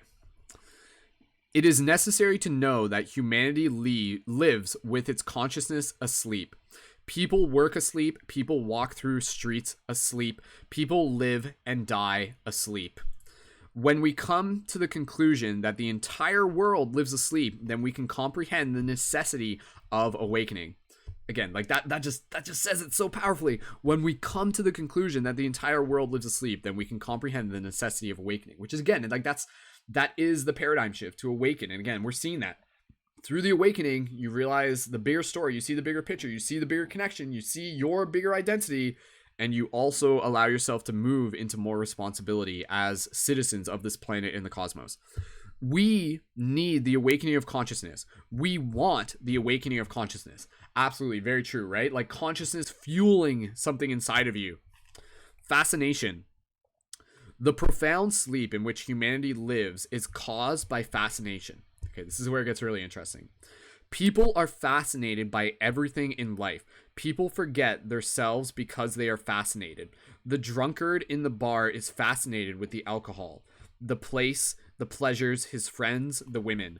The vain woman in front of a mirror is fascinated with her own glamour. The rich a various person is fascinated with money and possessions. The honest worker in the factory is fascinated with the hard work.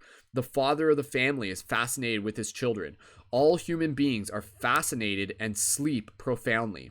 When driving a car, we are astonished when we see people dashing across the roads and streets without paying attention to the danger of the running cars.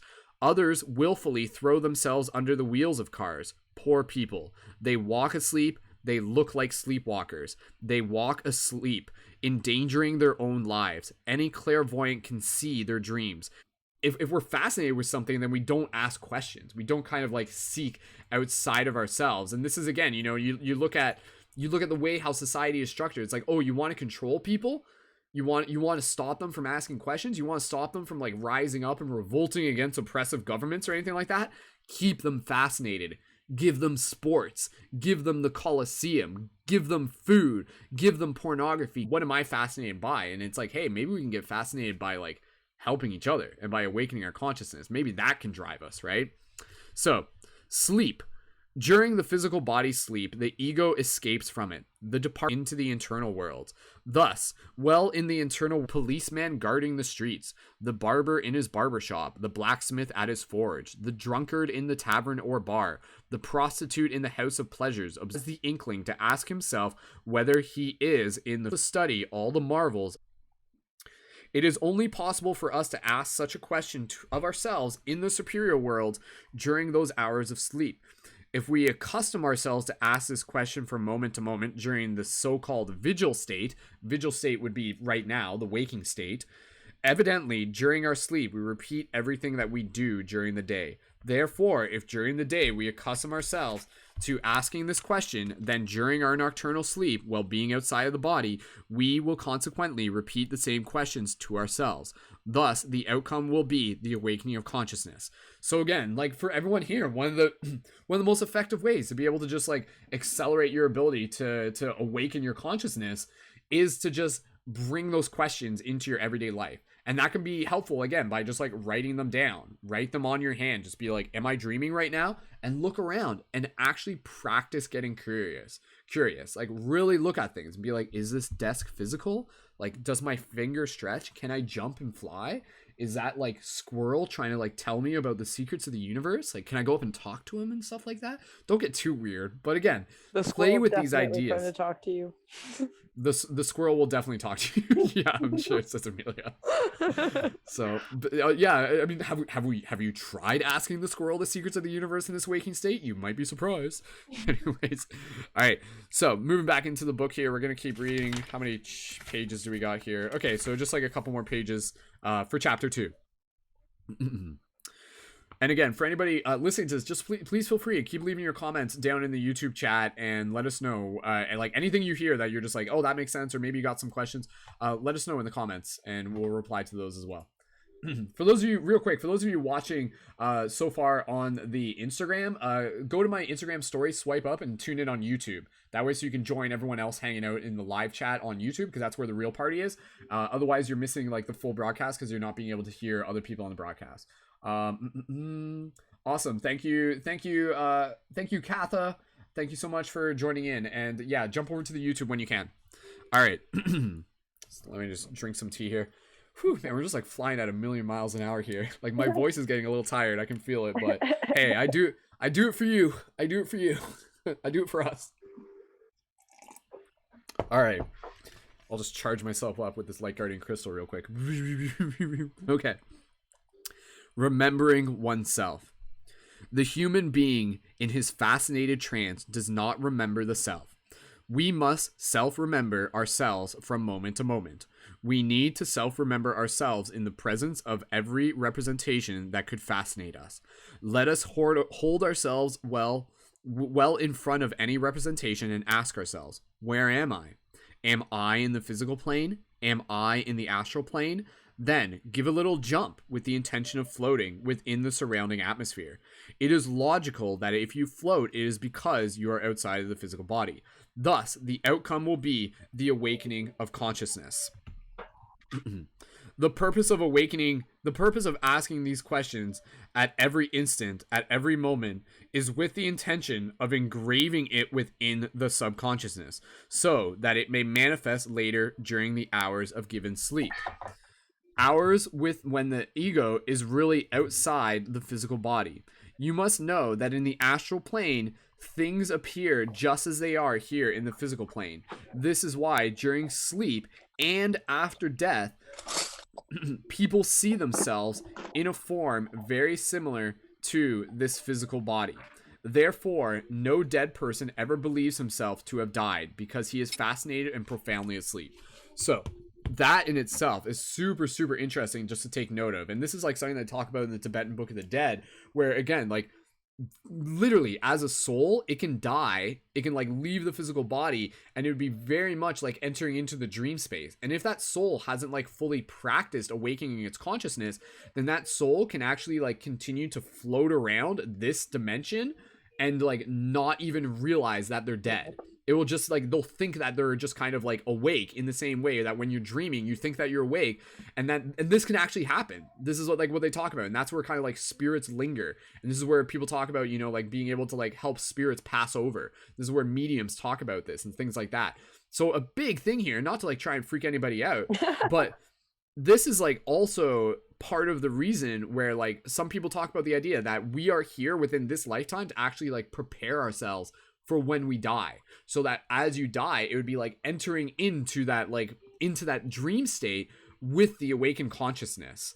And then when you do that, you can kind of like move into like another degree of dimension. So again, how much of that is like absolute, it's hard for me to say. I was just about to say, like, having not died before, but then at the same time, it's just like, for all of us here, it's like, but we have all died. We have all experienced this. And again, and I think that's one of those moments where whether you're working with psychedelics or you experience DMT, even for myself, having done DMT, it was like very much, I'm just like, oh, like I've been here before. Like this is familiar. Like, welcome back, Brendon. And again, it's similar to thing where like when we die, I guarantee you, for anybody, there'll be a moment where like the consciousness just kind of like opens up and you're just like, oh yeah, like I remember this, and then it just goes, and then things kind of unfold and everything like that. So again, like even if you were to just like meditate on that, can you just, this is like outside but just something to take with you, can you practice like meditating on what it is like to die, from like recalling a memory or recalling a future? Can you just practice, and not even just to like actually remember, but even just to practice it as an imagination, to simulate it? Like that is a very powerful meditation that I know a lot of people like talk about, like the idea of like not just meditating on your death, but meditating on the process of like moving out of this astral body at that moment of death and opening up into like those higher realms. It's like a super, super fascinating thing just to be able to comprehend. So moving along here. If the dead had made a practice of remembering themselves from moment to moment when they were alive, if they had struggled against the fascination of the things of this world, the outcome would have been the awakening of their consciousness. So again, I'll reread that. If they had struggled against the fascination of the things of this world, the outcome would have been the awakening of their consciousness. So if you want to be able to like help awaken your conscious, pay attention to the things that you're fascinated by, and then try to do the opposite.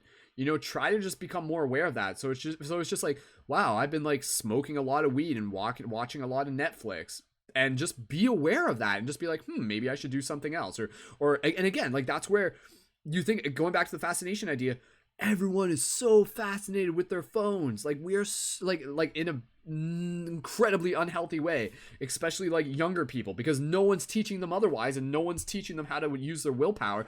And you're just seeing this, they're being like sucked into this like sleepwalking state, and it's like it's an epidemic. And that's why we just need to be able to like lead by example, by just being able to like, you know, be like, what am I fascinated by, and how is it actually like holding back the awakening of my consciousness? So start getting fascinated by the things that are going to fuel your knowledge. Get fascinated with books, get fascinated with podcasts and discussions that are going to just like spark that curiosity and encourage you to like ask more questions and develop these practices as part of your day-to-day life. So the outcome would have been the awakening of their consciousness. They would not dream. They would walk in the internal worlds with awakened consciousness. Whosoever awakens the consciousness can study all the marvels of the superior world during the hours of sleep. Whosoever awakens the consciousness lives in the superior worlds as a total awakened citizen of the cosmos. That's a term that shows up here multiple times within the book that I'll just reiterate here. The idea of a citizen of the cosmos. So that is something that, again, like for all of us here, if you're tuning into this broadcast, invite yourself to like really embody that. Think about yourself. Like, what does it mean to be a citizen of the cosmos? And to be a citizen of the cosmos means to awaken your consciousness, to be responsible, and to help assist in the bigger awakening of consciousness. One then coexists with the great hierophants of the White Lodge. Whosoever awakens the consciousness can no longer dream here in the physical plane or in the internal world. Whosoever awakens the consciousness stops dreaming. So again, in this context here, dreaming is kind of like the state that the word that we use when we're kind of like in the fascination of this world. So dreaming is kind of like an interesting thing because it's like, what is, how do we define dream? What is dream? Is this world really a dream? What does it mean to awaken from dreaming? Dreaming is kind of a very abstract term when you kind of break it down. But in this context, dreaming kind of refers to the idea of kind of like being in a present moment while not being fully conscious. And you're kind of like in just like that kind of like sleepwalk state. That kind of refers to the dreaming. So when you're in the dream and you awaken within the dream, you're no longer dreaming within the dream. You're awakened within the dream, even though you still are dreaming from the higher umbrella. But again, that's where it kind of gets like a little convoluted. Whosoever awakens the consciousness becomes a competent investigator of the superior world. So again, that's super cool. So again, don't you want to think of yourself as an investigator of the superior world? Don't you want to be like a multidimensional like detective going on missions and adventures? Doesn't that sound exciting? Well, that is what you're here to do.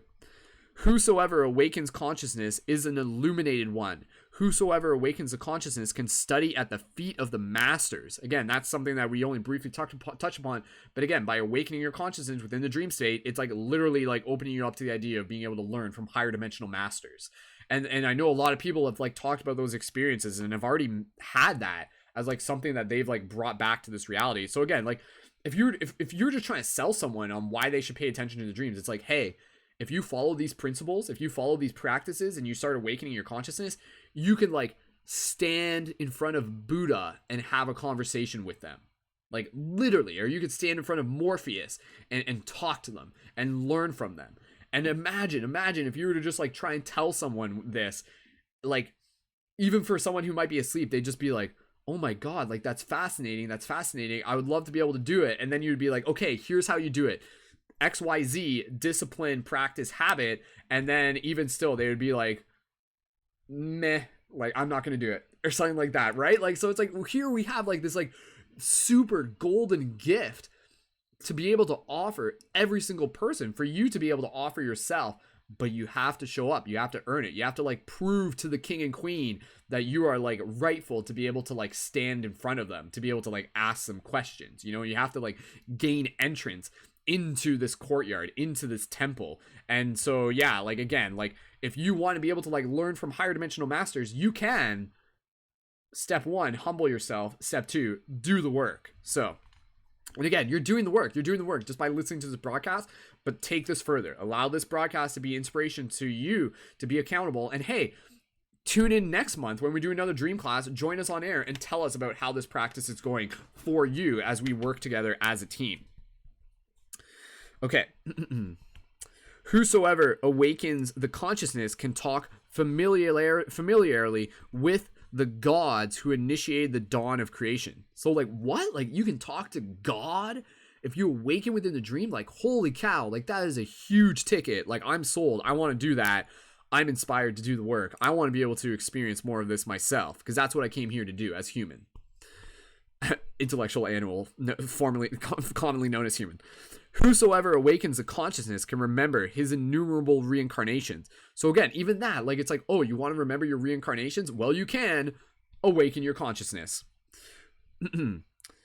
Whosoever awakens the consciousness can consciously attend his own cosmic initiations. That is crazy. So again, this idea that there are still like ceremonies and initiations that we have before us that we have the opportunity to be able to show up to. But again, Awaken the consciousness is a part of the work in order to be able to get there. Whosoever awakens the consciousness can study in the temples of the Great White Lodge.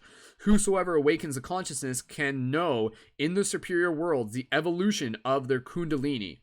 Every perfect matrimony must awaken the consciousness in order to receive guidance in the direction from the White Lodge. So again, this is really interesting, because again, I think even here, like, this book like really calls like some bullshit into the spotlight.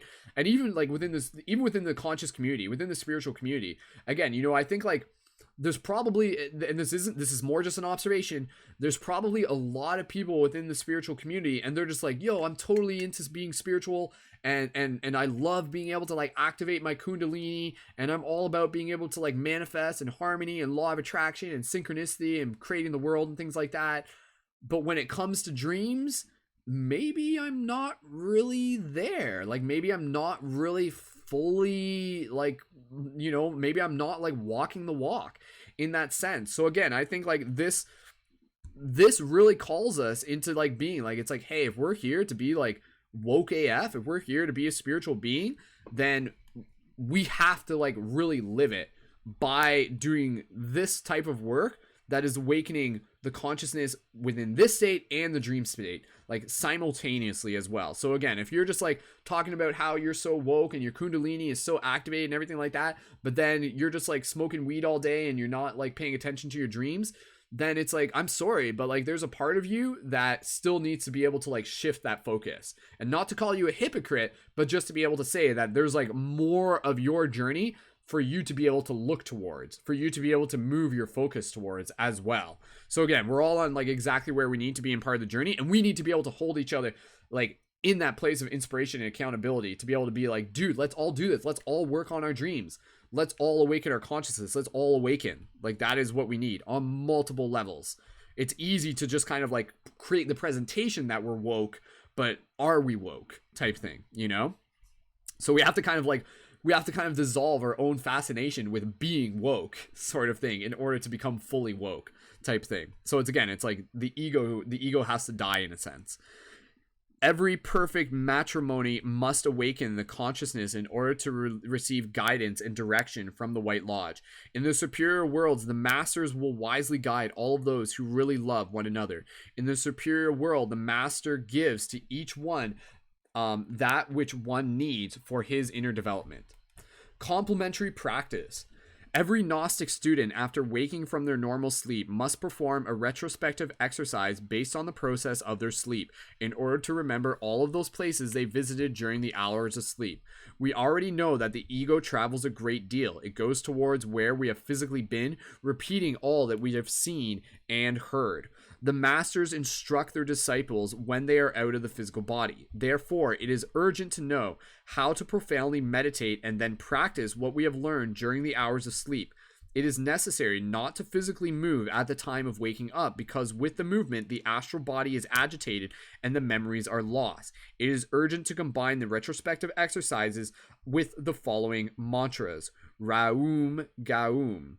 Each word is divided into 2 syllables. One must ascend bowels of the earth with the aid of dynamite. Similarly, the student also opens his way into the memories of his subconscious with the aid of these mantras. So again, this practice is literally just reminding us that when we wake up in the morning, take those moments not to move our physical body, retrospective meditation, reflect, and practice recalling where we have just been within the dream space. And then when we're ready, practice writing those down. And the mantras that they recommend is the mantras Raum and Gaum pronounced. So it'd be like Raum, Gaum. And so allowing yourself to just kind of like bring that mantra into your practice. And you can practice that before you go to sleep, and even again when you're waking up in the morning. So as you're lying there, literally just like practice doing that mantra. And this mantra, again, this is like sacred vibrational frequency, sacred technology. Like, your body is like this hyperdimensional vehicle, and the way how we like navigate and press the buttons and like activate its functions is through mantras. And so again, these mantras, I'll just repeat them. So it's RAOM, and if I'm pronouncing it absolutely correctly, again, it would be Ra Om Ga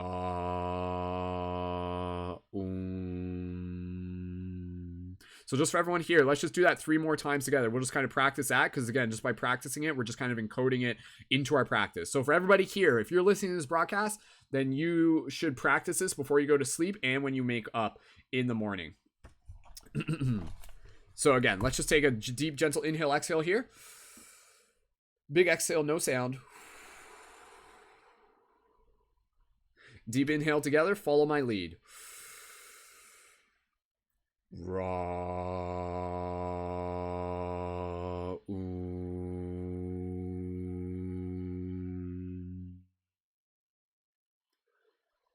ga,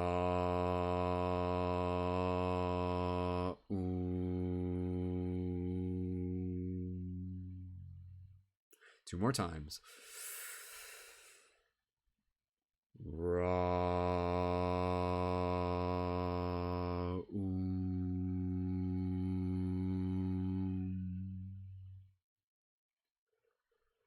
ga,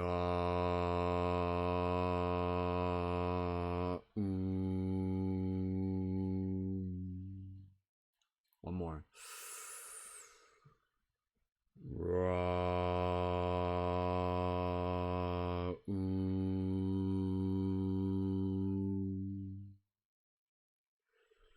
ga,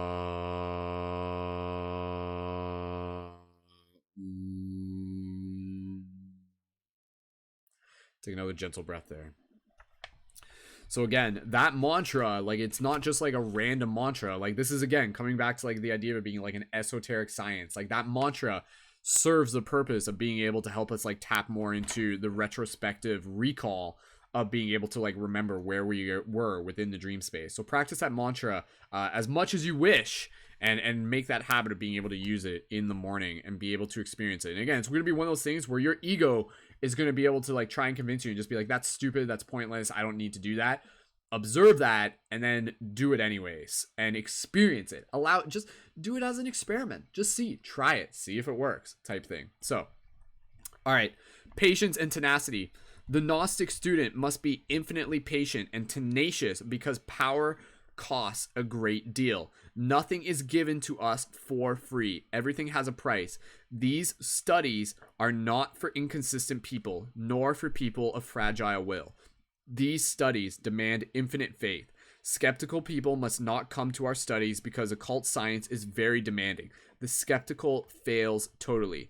Thus, skeptical people will not succeed into entering heavenly Jerusalem. And heavenly Jerusalem is more of like a metaphor for, again, like the higher dimensional planes. So that's the end of chapter 2. There is another chapter here. We'll have to see whether or not we want to read this here. To be honest, I'm feeling like we're going to have to wrap up this broadcast soon. Just because like I know I only have like so much energy to be able to put into this, and this broadcast has already been going for about 2 hours.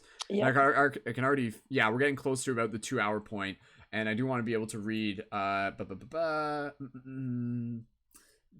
just want to read through some of the comments here. So thank you again, everyone, for your comments. And yeah, we're going to get close to wrapping this broadcast. I want to be able to just chat for a little bit longer. Again, this book is Dream Yoga. And I know there is a PDF of this online. Of course, you can buy it. But again, if you're looking for a PDF, I'll see if I can find one. But again, I really encourage you to like purchase this, obviously, as well. So again, the book is Dream Yoga, Consciousness, Astral Projection, and the Transformation of the Dream Space. So... all right, thank you again, everyone, for joining in. And if you're watching this on Instagram, please feel free to join in on YouTube. Go to my stories on Instagram and swipe up. We have to end this broadcast on YouTube, but I'll restart it on Instagram, but I'll restart it in a second. And yeah, we'll see you over on YouTube. So just restarting this on Instagram real quick.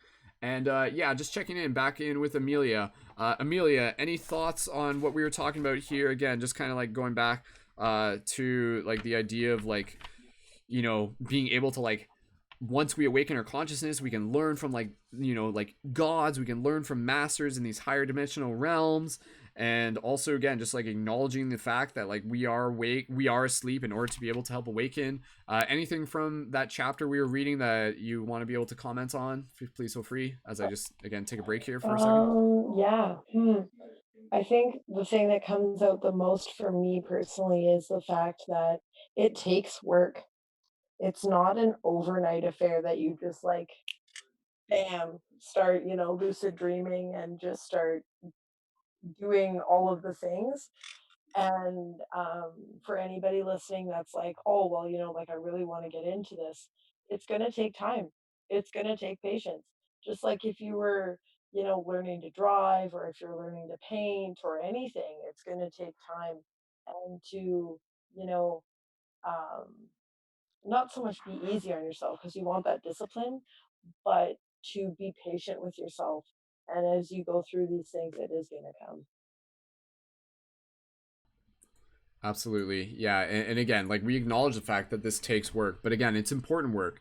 And like this is literally, we're we're trying to like save the planet. We're trying to like Yeah. change the world. So it's like there are stakes here, but these stakes are also like call us into the immediacy of just being like, whoa, this is important. So again, we're not just doing this work so that we can just like have cool dreams and stuff Yeah. like that. It's like, no, we're doing this so we can like integrate like higher dimensional wisdom into our state of being so that we can continue to show up as the activated avatars that we are here to be, as we can continue to be the activated light guardians, the shifters, the superheroes that we are here to be. It is like a part of your soul own awakening by awakening your own consciousness as well. So I do just want to be able to take a second here to be able to check in with the with the YouTube chat.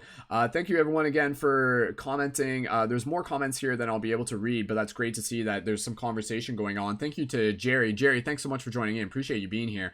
And 1111 balance, Erica, seeing your comments as well. MLK, thank you again for commenting, and thank you again. So again, what do you guys think? Do you want to read one more chapter? Should we just do one more chapter, and then after that, I feel like we can probably.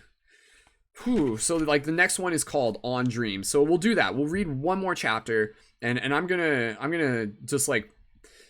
Like again, this takes energy. Me doing this broadcast takes energy, and I appreciate you guys just like acknowledging the energy that goes into us being able to share here what it is that we are sharing with the team. Like I can feel like my stomach's like I don't know, my stomach feels really weird right now. I think it like needs food, but that's okay. I'll just drink water and I'll survive, because I want to be able to like just continue giving a little bit more knowledge and insight. And thank you again to everyone joining. Still keeping an eye open for a new Patreon sign up during this broadcast. I did post a link for the Patreon into the chat, and so for anybody here, if you're able to, please feel free to sign up to the Patreon. All right, so I know Jerry's got some cool things that I just kind of like want to read over real quick here as well. So going back to the idea of like talking about like dying and things like that.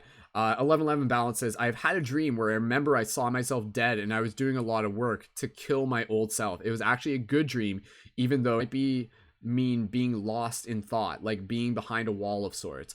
Yeah, something like that. Again, like it's just kind of like you're just kind of like going through things, but you're not like fully like thinking about like what it is that you may be doing. More kind of like an autonomous motion. Jerry says, I've been feeling lately like I've happened. It's been that way. Very interesting, Jerry.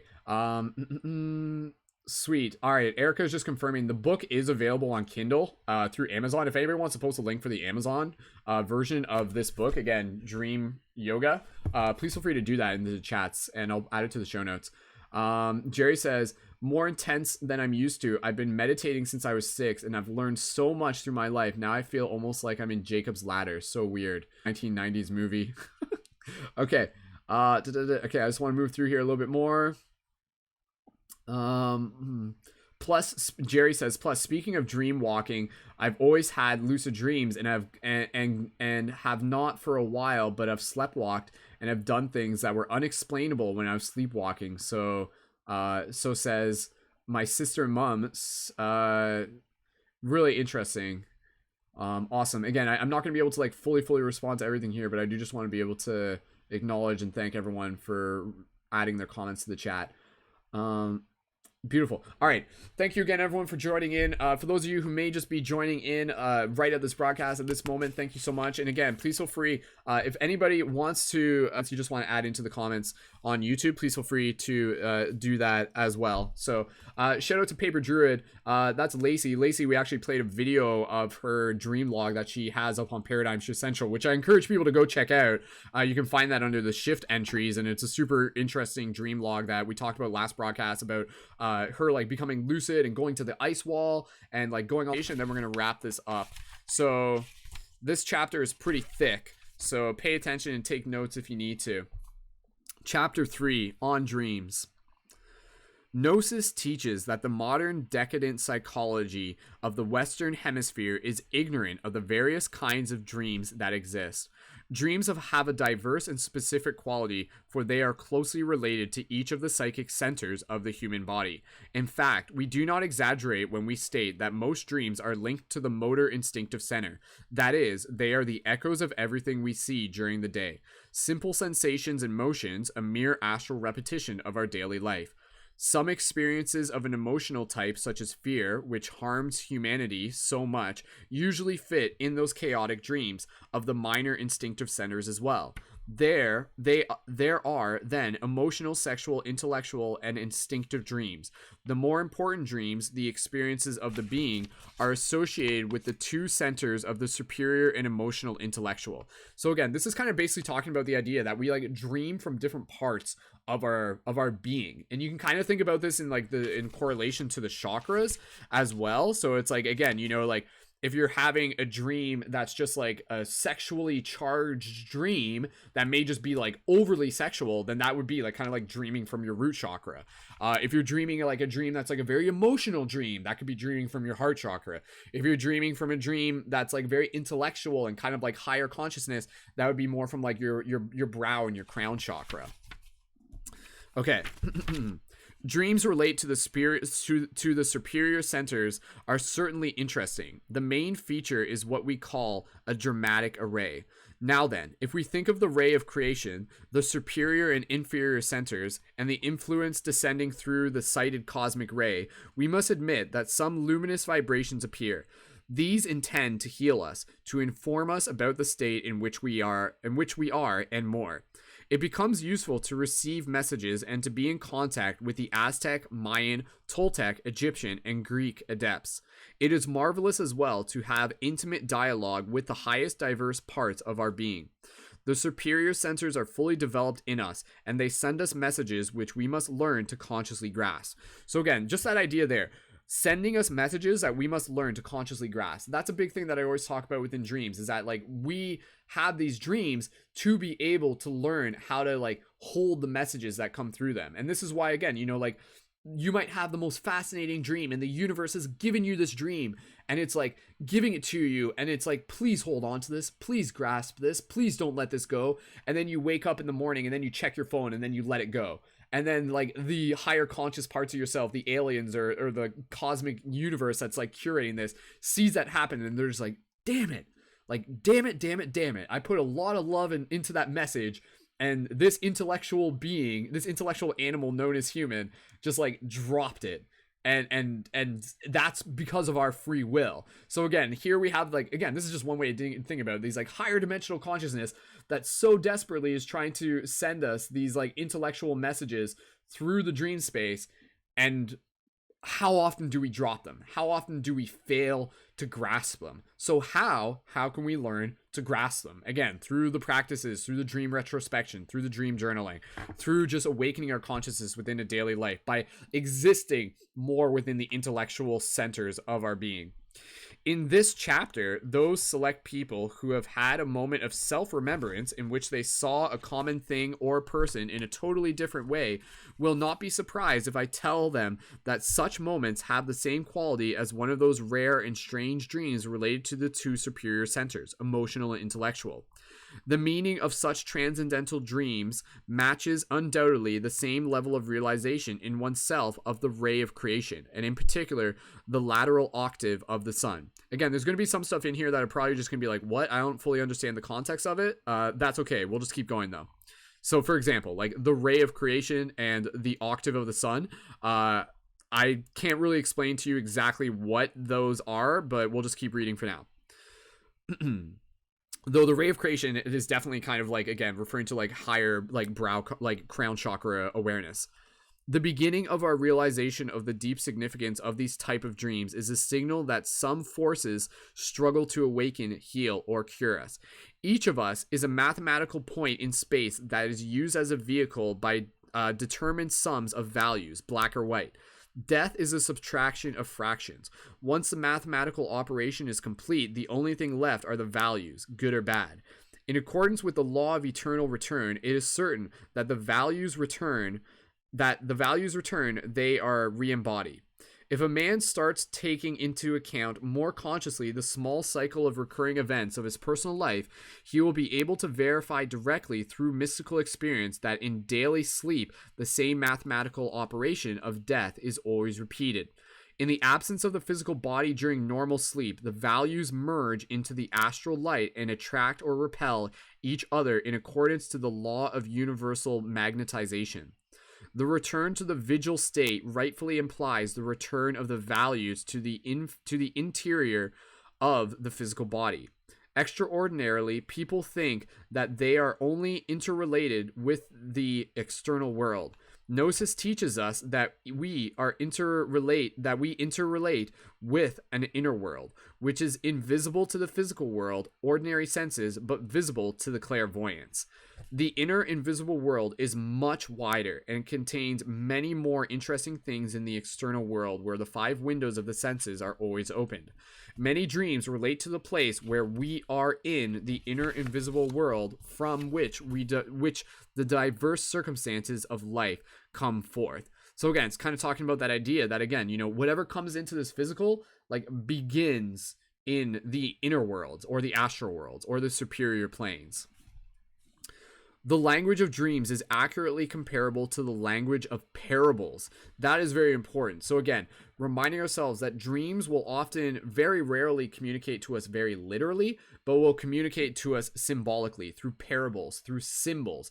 Symbols are like the original language of the universe, and that is how dreams communicate to us.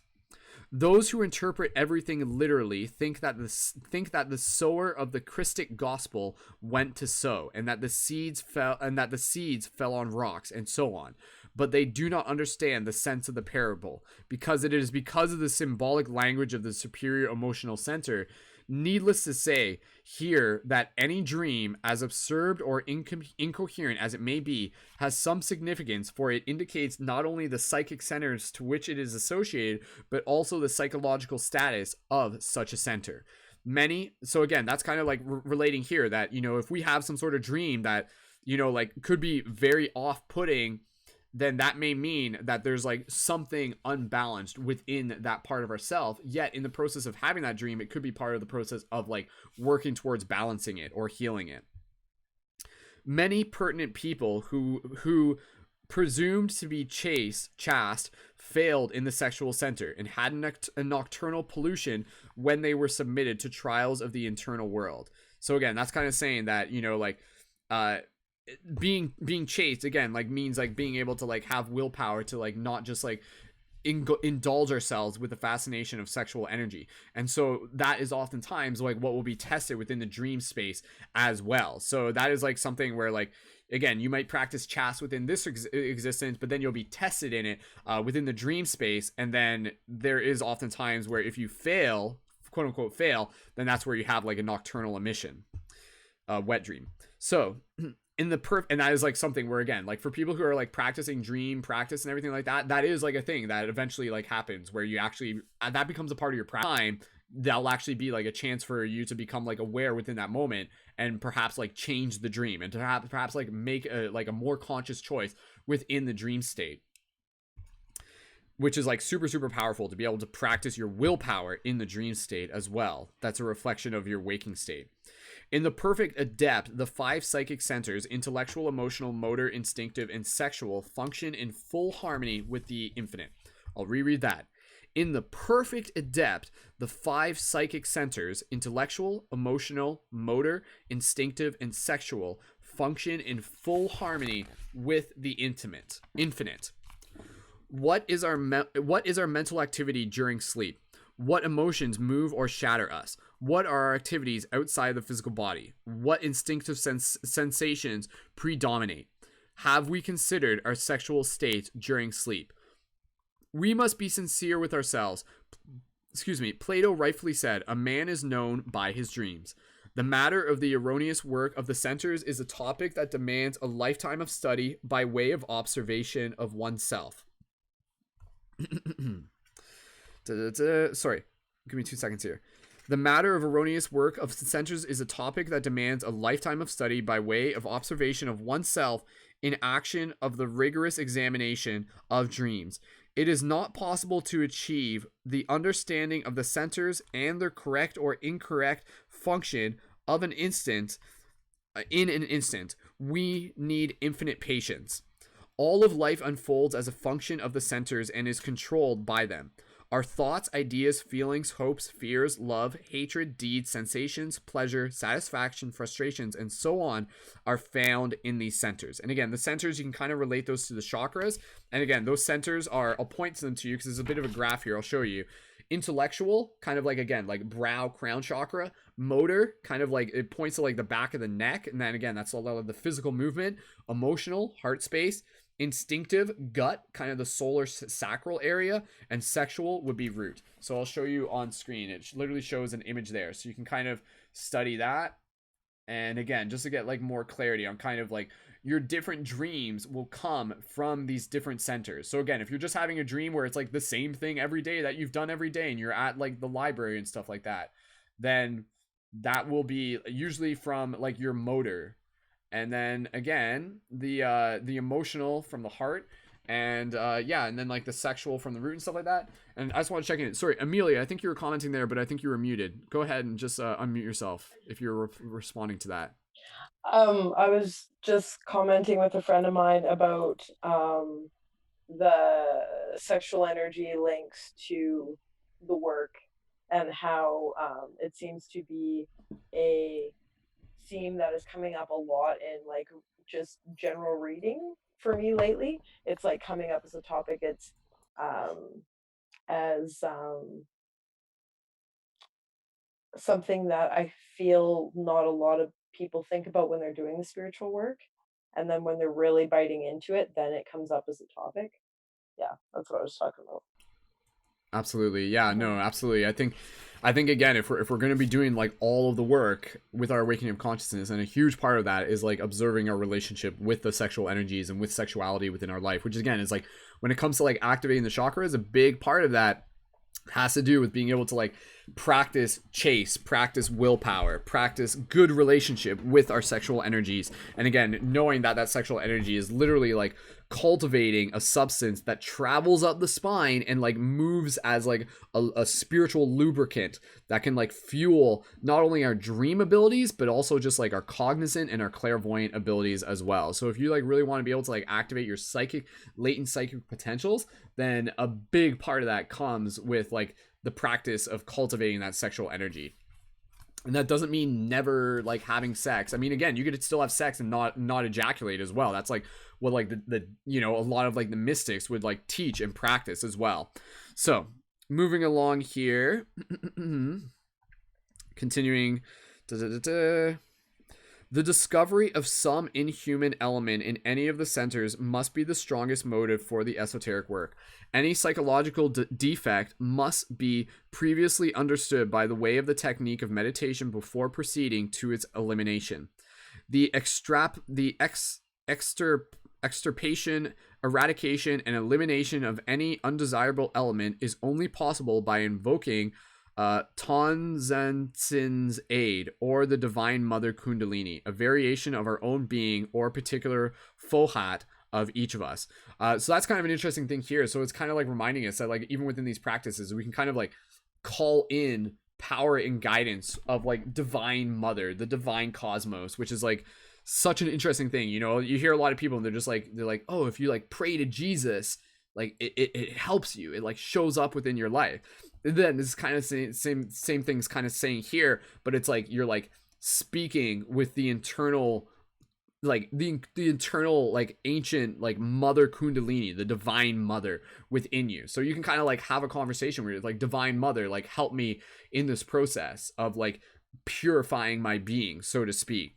So again, it's kind of one of those things where like maybe it's just kind of like you have to approach it like a scientific thing where, again, I think there's kind of this bigger story there where there's like a bunch of like higher dimensional guides and beings and all sorts of like things that can assist us on our journey, but until we ask them for assistance, they don't actually show up within our field. So it's like we have to like invite them to be able to assist us. So if you like want to be able to level up as a dreamer, then part of that could also be to just kind of like send out that signal, just be like, dear Mother Kundalini, dear God, whatever you want to call to, like, I invite you to be able to like assist me on this journey. Like, I call in my guides, I call in my guardian angels.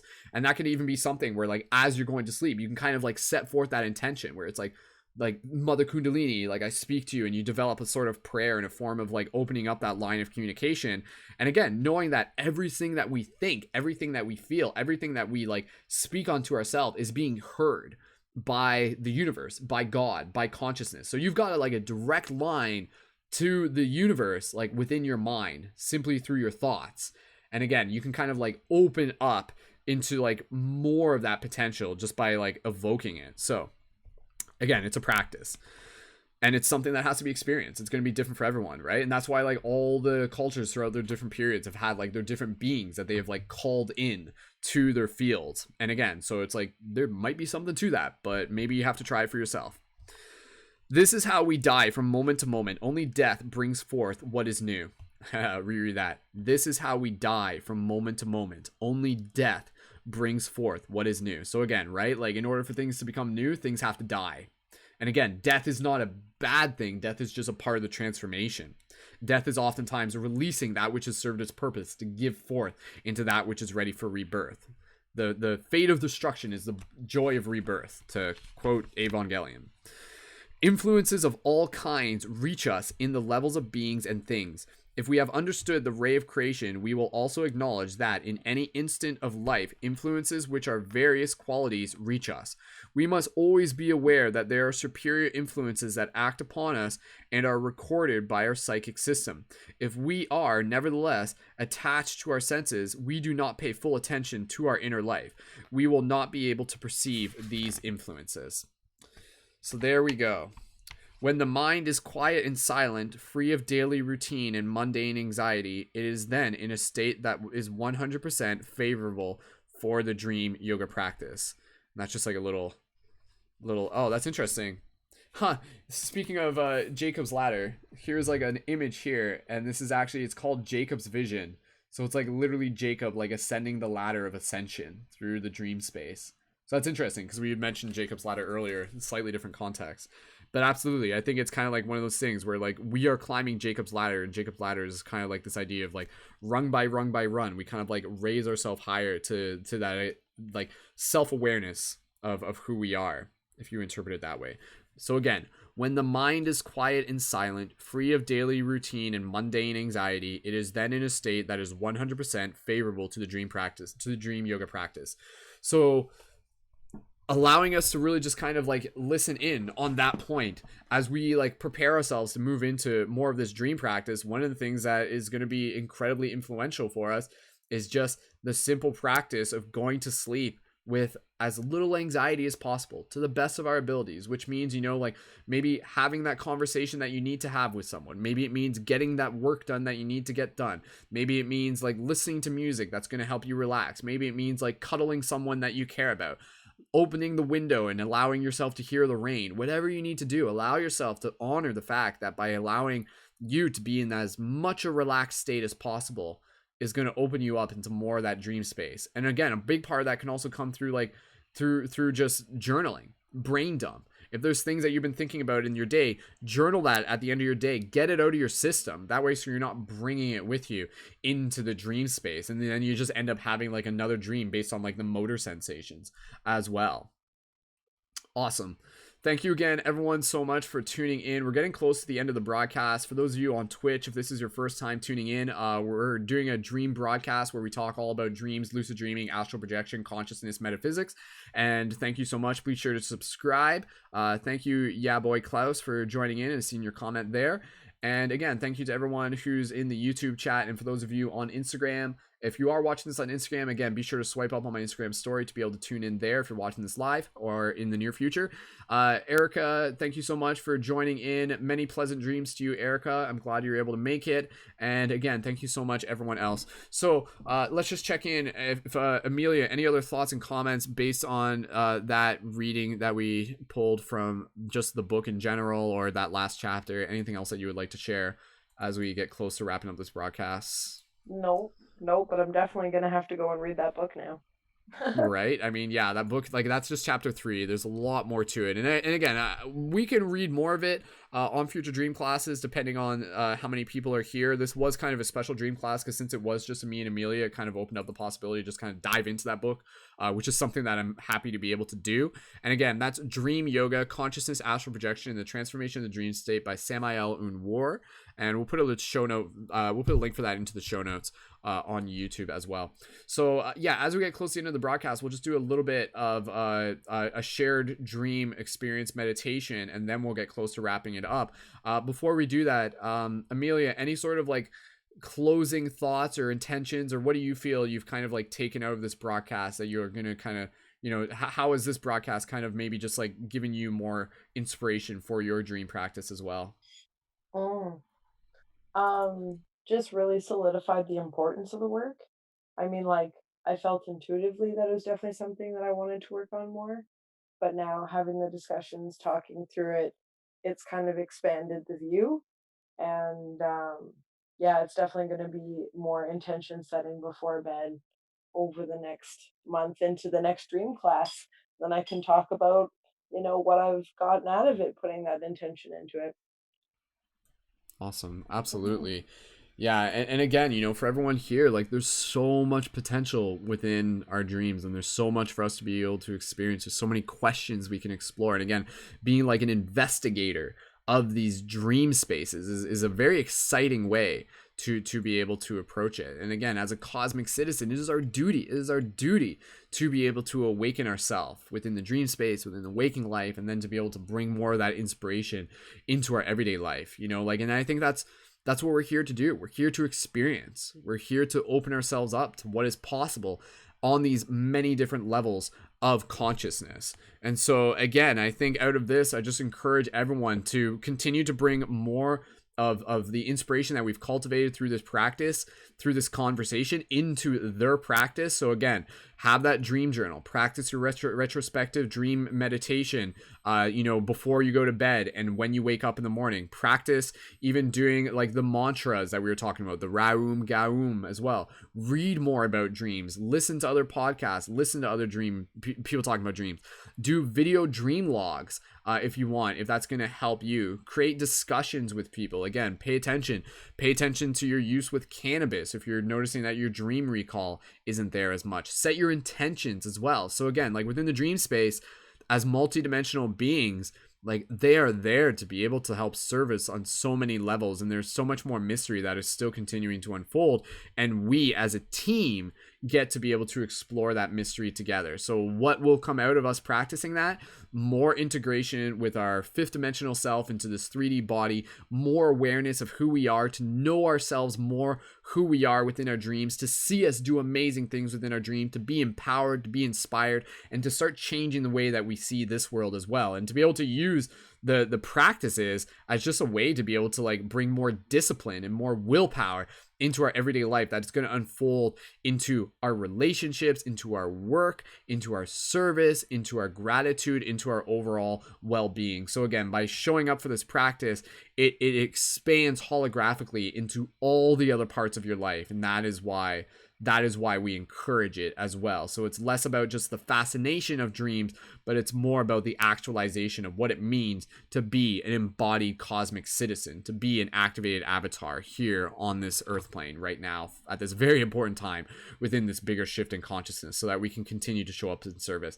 So again, I deeply honor and appreciate everyone being here for listening to this broadcast. If you got something out of of it, please feel free to share this broadcast with your friends. Let them know about Paradigm Shift Central. If they haven't yet, send them to my YouTube channel. Go to paradigmshiftcentral.com. Also, be sure to subscribe on iTunes at Paradigm Shift Radio. And again, be sure to check out the Patreon when you can to be able to add your support there. We'll keep an eye open for any other donations to the Patreon before the end of this broadcast. Nothing new currently during the broadcast, but if you're listening to this in the future, please sign up when you can. If you are a regular listener to these broadcasts, it is highly encouraged that you add your support to the Patreon when you can, though absolutely understandably your support in any form is always greatly appreciated. And again, that's just a monthly micro donation of your choice, which allows us to keep producing the value that we share through these broadcasts entirely for free for the entire community. So thank you for helping us help other people as well. And again, when you sign up for the Patreon, you can also get a beautiful light guardian crystal for as much as you wish to pay for it. So that's a super awesome deal for you there as well. So with that said, we're going to get into our guided meditation on the dream tree, which is something that we do at the end of every single dream class broadcast as a little bit of a practice and as a little bit of a routine. And we'll do that as I just take 2 seconds here to be able to bring up the screen capture here. So give me 2 seconds as I just prepare this here. And for everybody here, I just invite you to get nice and comfortable, and we will move into this practice in the next moments. And so I'm going to bring up the on-screen graphic from what you see as like the cover for the dream class broadcast. I have to kind of like crop it so that the image shows up properly. And Amelia, you won't be able to see this image, but it is showing up on YouTube. But again, if you've seen like the preview image, it's like the guy standing in front of the tree on the checkerboards and moving through the pillars. So again, thank you everyone on Instagram as well. I appreciate you joining in. Be sure to jump over to YouTube when you can. And for those of you on YouTube, after or even now, before you get into the meditation, please feel free to just leave your gratitude and any closing thoughts that you want to share in the YouTube chat, and we'll express those live on air. So with that said, we're going to get into our closing meditation. And again, the intention behind this meditation is to be able to travel to this dream tree and to be able to use this practice as a way for us to be able to crystallize the intention of moving into this shared dream space. So we're going to basically kind of like, I'll talk about the dream tree. It's like this beautiful tree within a field. You're going to visualize it. You're going to connect with it. And then from there, allow that meditation practice to be something that you can practice on your own. Even think about while you're falling asleep, and allow that to be like a pathway for your imagination to follow as you fall asleep and as you move into the dream space, for you to be able to go there when you're dreaming, and for us to be able to have these shared dream experiences as a community, as a team. So really setting forth that intention. So I'm going to bring up the visual here on screen so everyone can see that as well. And again, this is the image of the dream tree. So thank you again, everyone, so much for being a part of this broadcast, for holding space, and for doing the work. So with that said, get nice and comfortable. We're going to move into the short meditation. It'll be like no more than like 10 minutes, a little bit less than that. All right, get nice and comfortable. Allow yourself to move into a place of stillness. All right, give me 2 seconds here. Beautiful. All right. So thank you again, everyone, for being here, for being a part of this community, for being a part of this discussion, and for being a part of this greater work that we are sharing together. Gently begin connecting with your breath. Gentle inhales through the nose and exhales through the nose or the mouth. Gentle inhales through the nose and exhales through the nose or the mouth.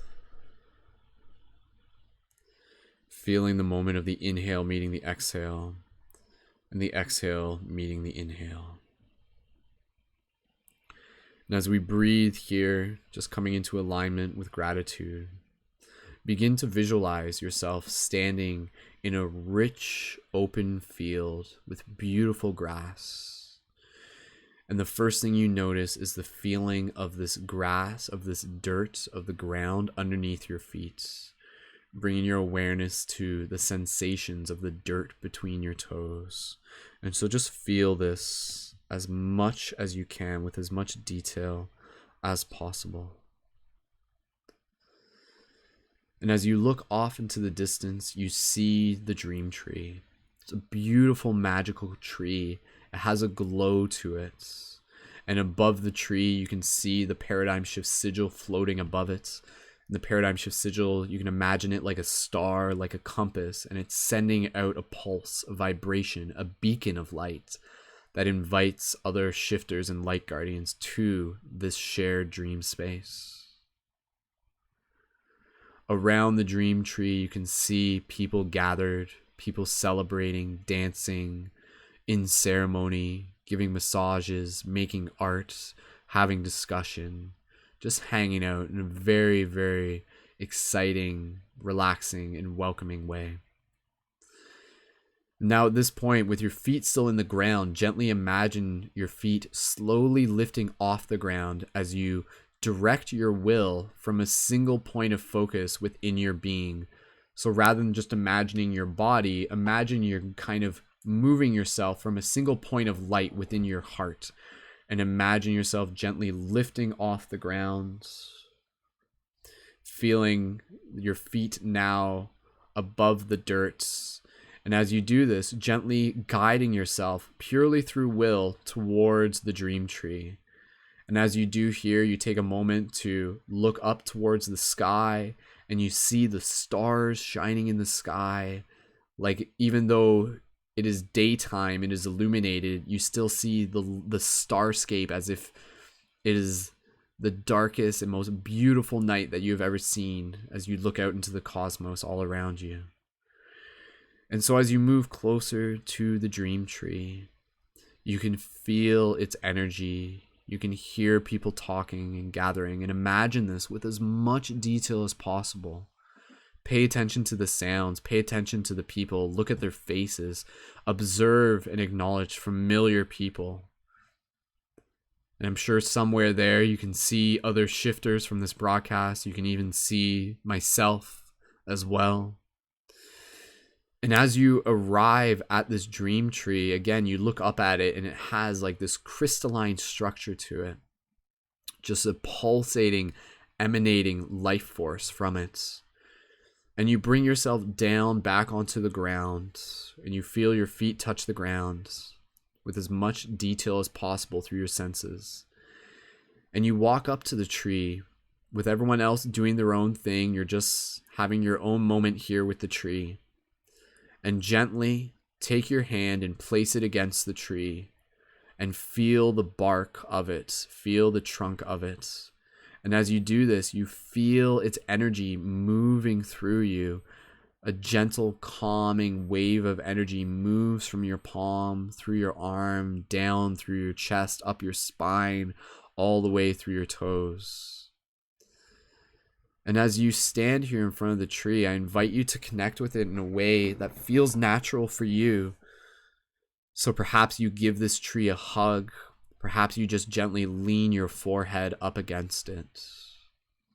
And as you do this, allow yourself to pour forth your love into this tree, to crystallize it purely through your will. And in doing so, to also be able to receive the infinite love and the infinite wisdom of this tree.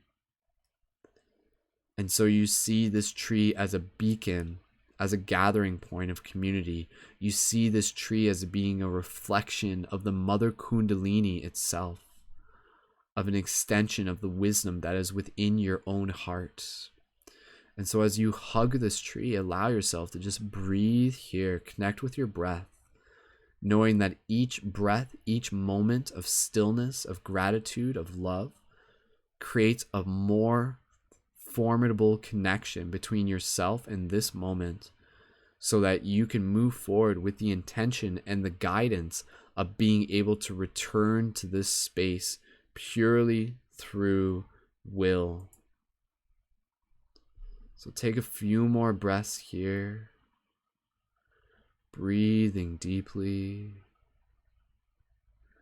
feeling the energy moving all the way up from the roots of the earth, from the crystal of the earth, all the way up through the tree trunk, moving its energy through your body. And as it moves through your body, you move its energy through the tree, you move your energy through the tree. So as you receive love from the tree, you return love to the tree as well, crystallizing it with your intention. Take a few more moments here and open yourself up to listening to what the tree might have to say to you in this moment. Any wisdom from the heart of the tree, from the heart of tribe, from the heart of community, from the heart of your inner guidance. Take a few breaths here in your own silence as you connect here with the dream tree. Breathe here for a few moments in your own silence. Go ahead.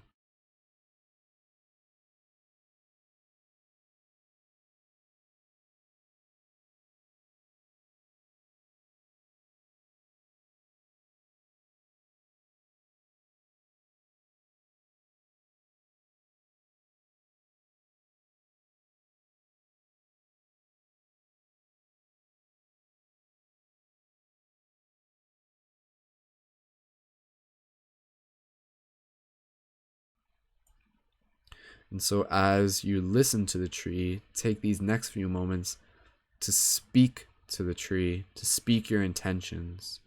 And as you speak to the tree, you speak to the tribe, you speak to the team. So speak forth to the tree in this moment. Set your intentions. You can even just be like, yes, thank you. Thank you for guiding me to this space. Thank you for allowing me to return to this space. So go ahead, take the next few moments to just speak to the dream tree from the depths of your own heart. Express it with love, express it with gratitude. Go ahead.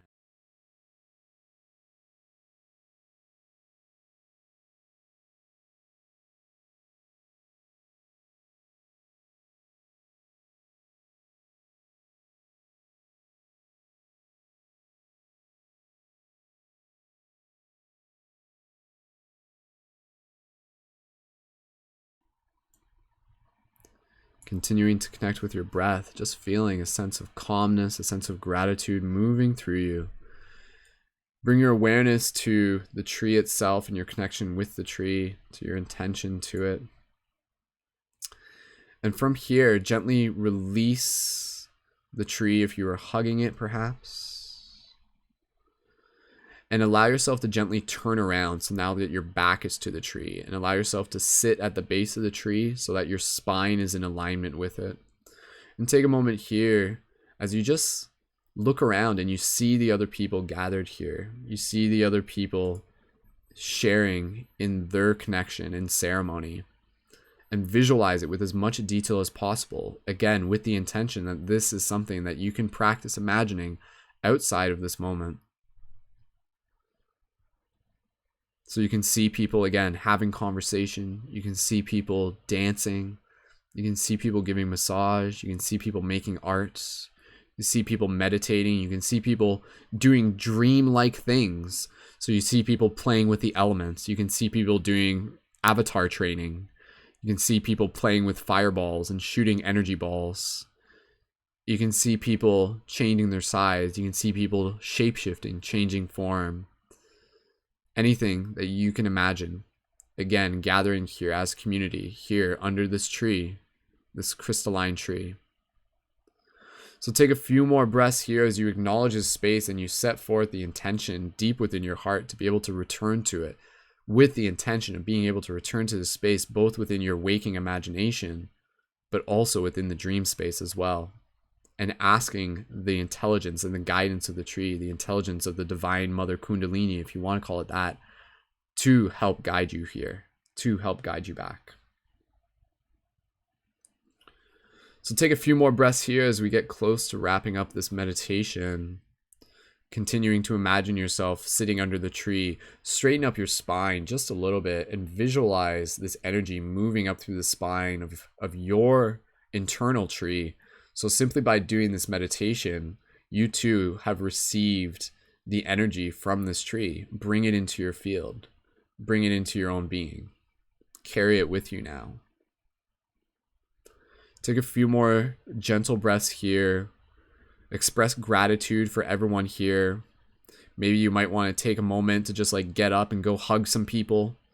You can even imagine myself like amongst the crowd, walk up to me, just give me a big hug. And I say to you, thank you. Thank you for being here. It's so great to see you. You're doing wonderful things, and I'm so happy to be on this journey with you together.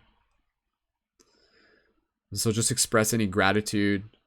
And then when you are ready, sit back down with your spine to the tree and allow yourself to be seated here, knowing that you will continue to be seated here in one version of reality so that you can return to this space at your own will.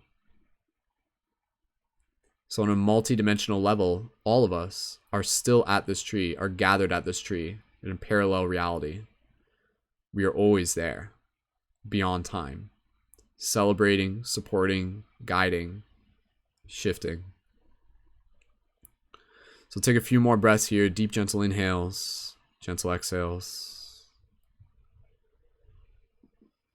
Again, deep, gentle inhales, breathe in, open up straighten your spine, and just do a nice big exhale as we move into the closing aspects of this meditation.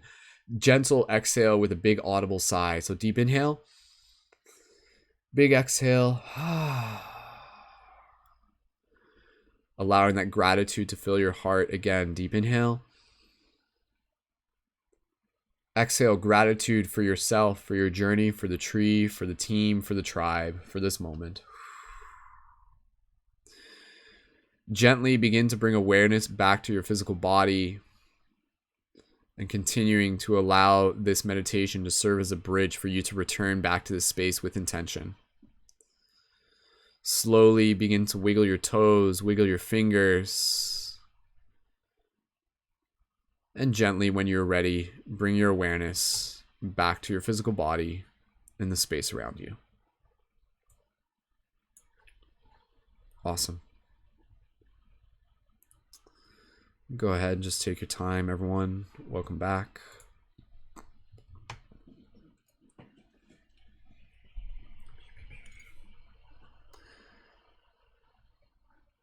And we'll switch things back over to the main camera there. So aloha, thank you everyone so much for joining in.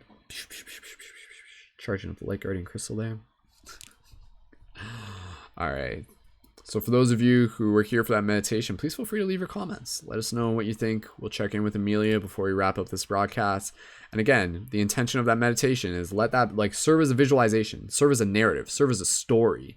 And then that way you can continue to like return to that space within the dream practice so that you can think about that as you're falling asleep. And then like within your dreams, you can kind of like, if you become lucid, you can be like the dream tree, and then you can kind of teleport to that. And there's like an emotional connection to it. So really think about the emotional connection that you create through that simple meditation of like gratitude and tribe and family and wisdom. So very cool, very cool. Awesome. Amelia, did you want any feedback on that meditation if you'd like to share? Even just any gratitude? Fantastic. Yeah, cool. Thank you so much. That was just, thank you for creating the container for that. Awesome. Thank you as well. Absolutely. Yeah. Cool. Did you imagine anything in particular? Anybody like riding any unicorns or anything like that? I don't know. In my mind, it was a willow tree. That is what I saw. Cool. So yeah, past that, nothing really stands out besides that, but I'm really excited to revisit it tonight while I sleep. Awesome. Very cool. Absolutely cool. Well, thank you again, Amelia, for joining us and for helping co-create this broadcast. I definitely very much enjoyed our conversations as a team and being able to share what we did through the book. And again, as we get close to wrapping up this broadcast, Amelia, any closing thoughts and even just gratitude that you'd like to express for all the people tuned into this in the wider community? Go ahead. Yeah, thank you everybody for joining us on this, and you're taking the first steps into this or later steps into this, and yeah, just keep up the good work, guys. Awesome.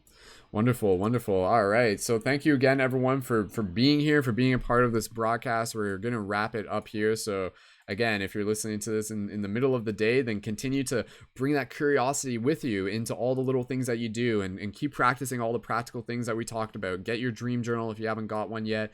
Pay attention to your cannabis use. Practice approaching your dreams as a very ceremonial thing with intention. Approach it as a cosmic citizen. Approach it as an investigator of these multidimensional realms. Get excited about it, yet also get humbled by it as well. Check in. What are you getting fascinated by within this reality? What can you do to awaken your consciousness more within your everyday dreams, within your everyday waking state? So with that said, be sure to tune in to more of the broadcasts that we got here through Paradigm Shift Central. And of course, if you want to tune in and be a part of these broadcasts in the future live on air, be sure to check out more about becoming a leading member. And you can also access that by signing up on our Patreon for the $11 a month or higher option. And again, thank you so much, everyone. And I'll keep an eye open for more Patreon signups as obviously as things unfold. And thank you again, everyone, just for your support in all forms by sharing this broadcast with your friends, by listening to it. You can always rate us on iTunes, by hitting the like button on YouTube, by commenting afterwards. If you are listening to this in the future, please leave your comments afterwards. What were some takeaways? Any other further things that you want to add to the discussion? Keep the discussion ongoing. That's such an important thing for us to be able to do as a community. Like literally, like when it comes to being able to practice lucid dreaming and practice dreaming, one of the fundamental things is having community, having people to be able to talk with about these aspects of your journey. So with that said, we're going to wrap it up. Again, be sure to check out more at ParadigmShiftCentral.com. You can follow me on Instagram at Mystic Spider-Man, and also Paradigm Shift Central for our team page. You can download the mobile app. You can also subscribe to our newsletter. You can support on Patreon, as I mentioned, and you can also join our team chat. Again, all by going to ParadigmShiftCentral.com through there. So with that said, on behalf of myself and all the other shifters out there, thank you so much for continuing to awaken within this dream and becoming better dreamers within this dream. So Amelia, join me in sending some love to all the people tuned in on tonight's broadcast and in the future. Thank you so much for listening in. So say good night, everyone. We love you. We love you. Thank you so much. Good night, everybody. Awesome. All right. Keep it shifty. We'll see you in the future. Much love.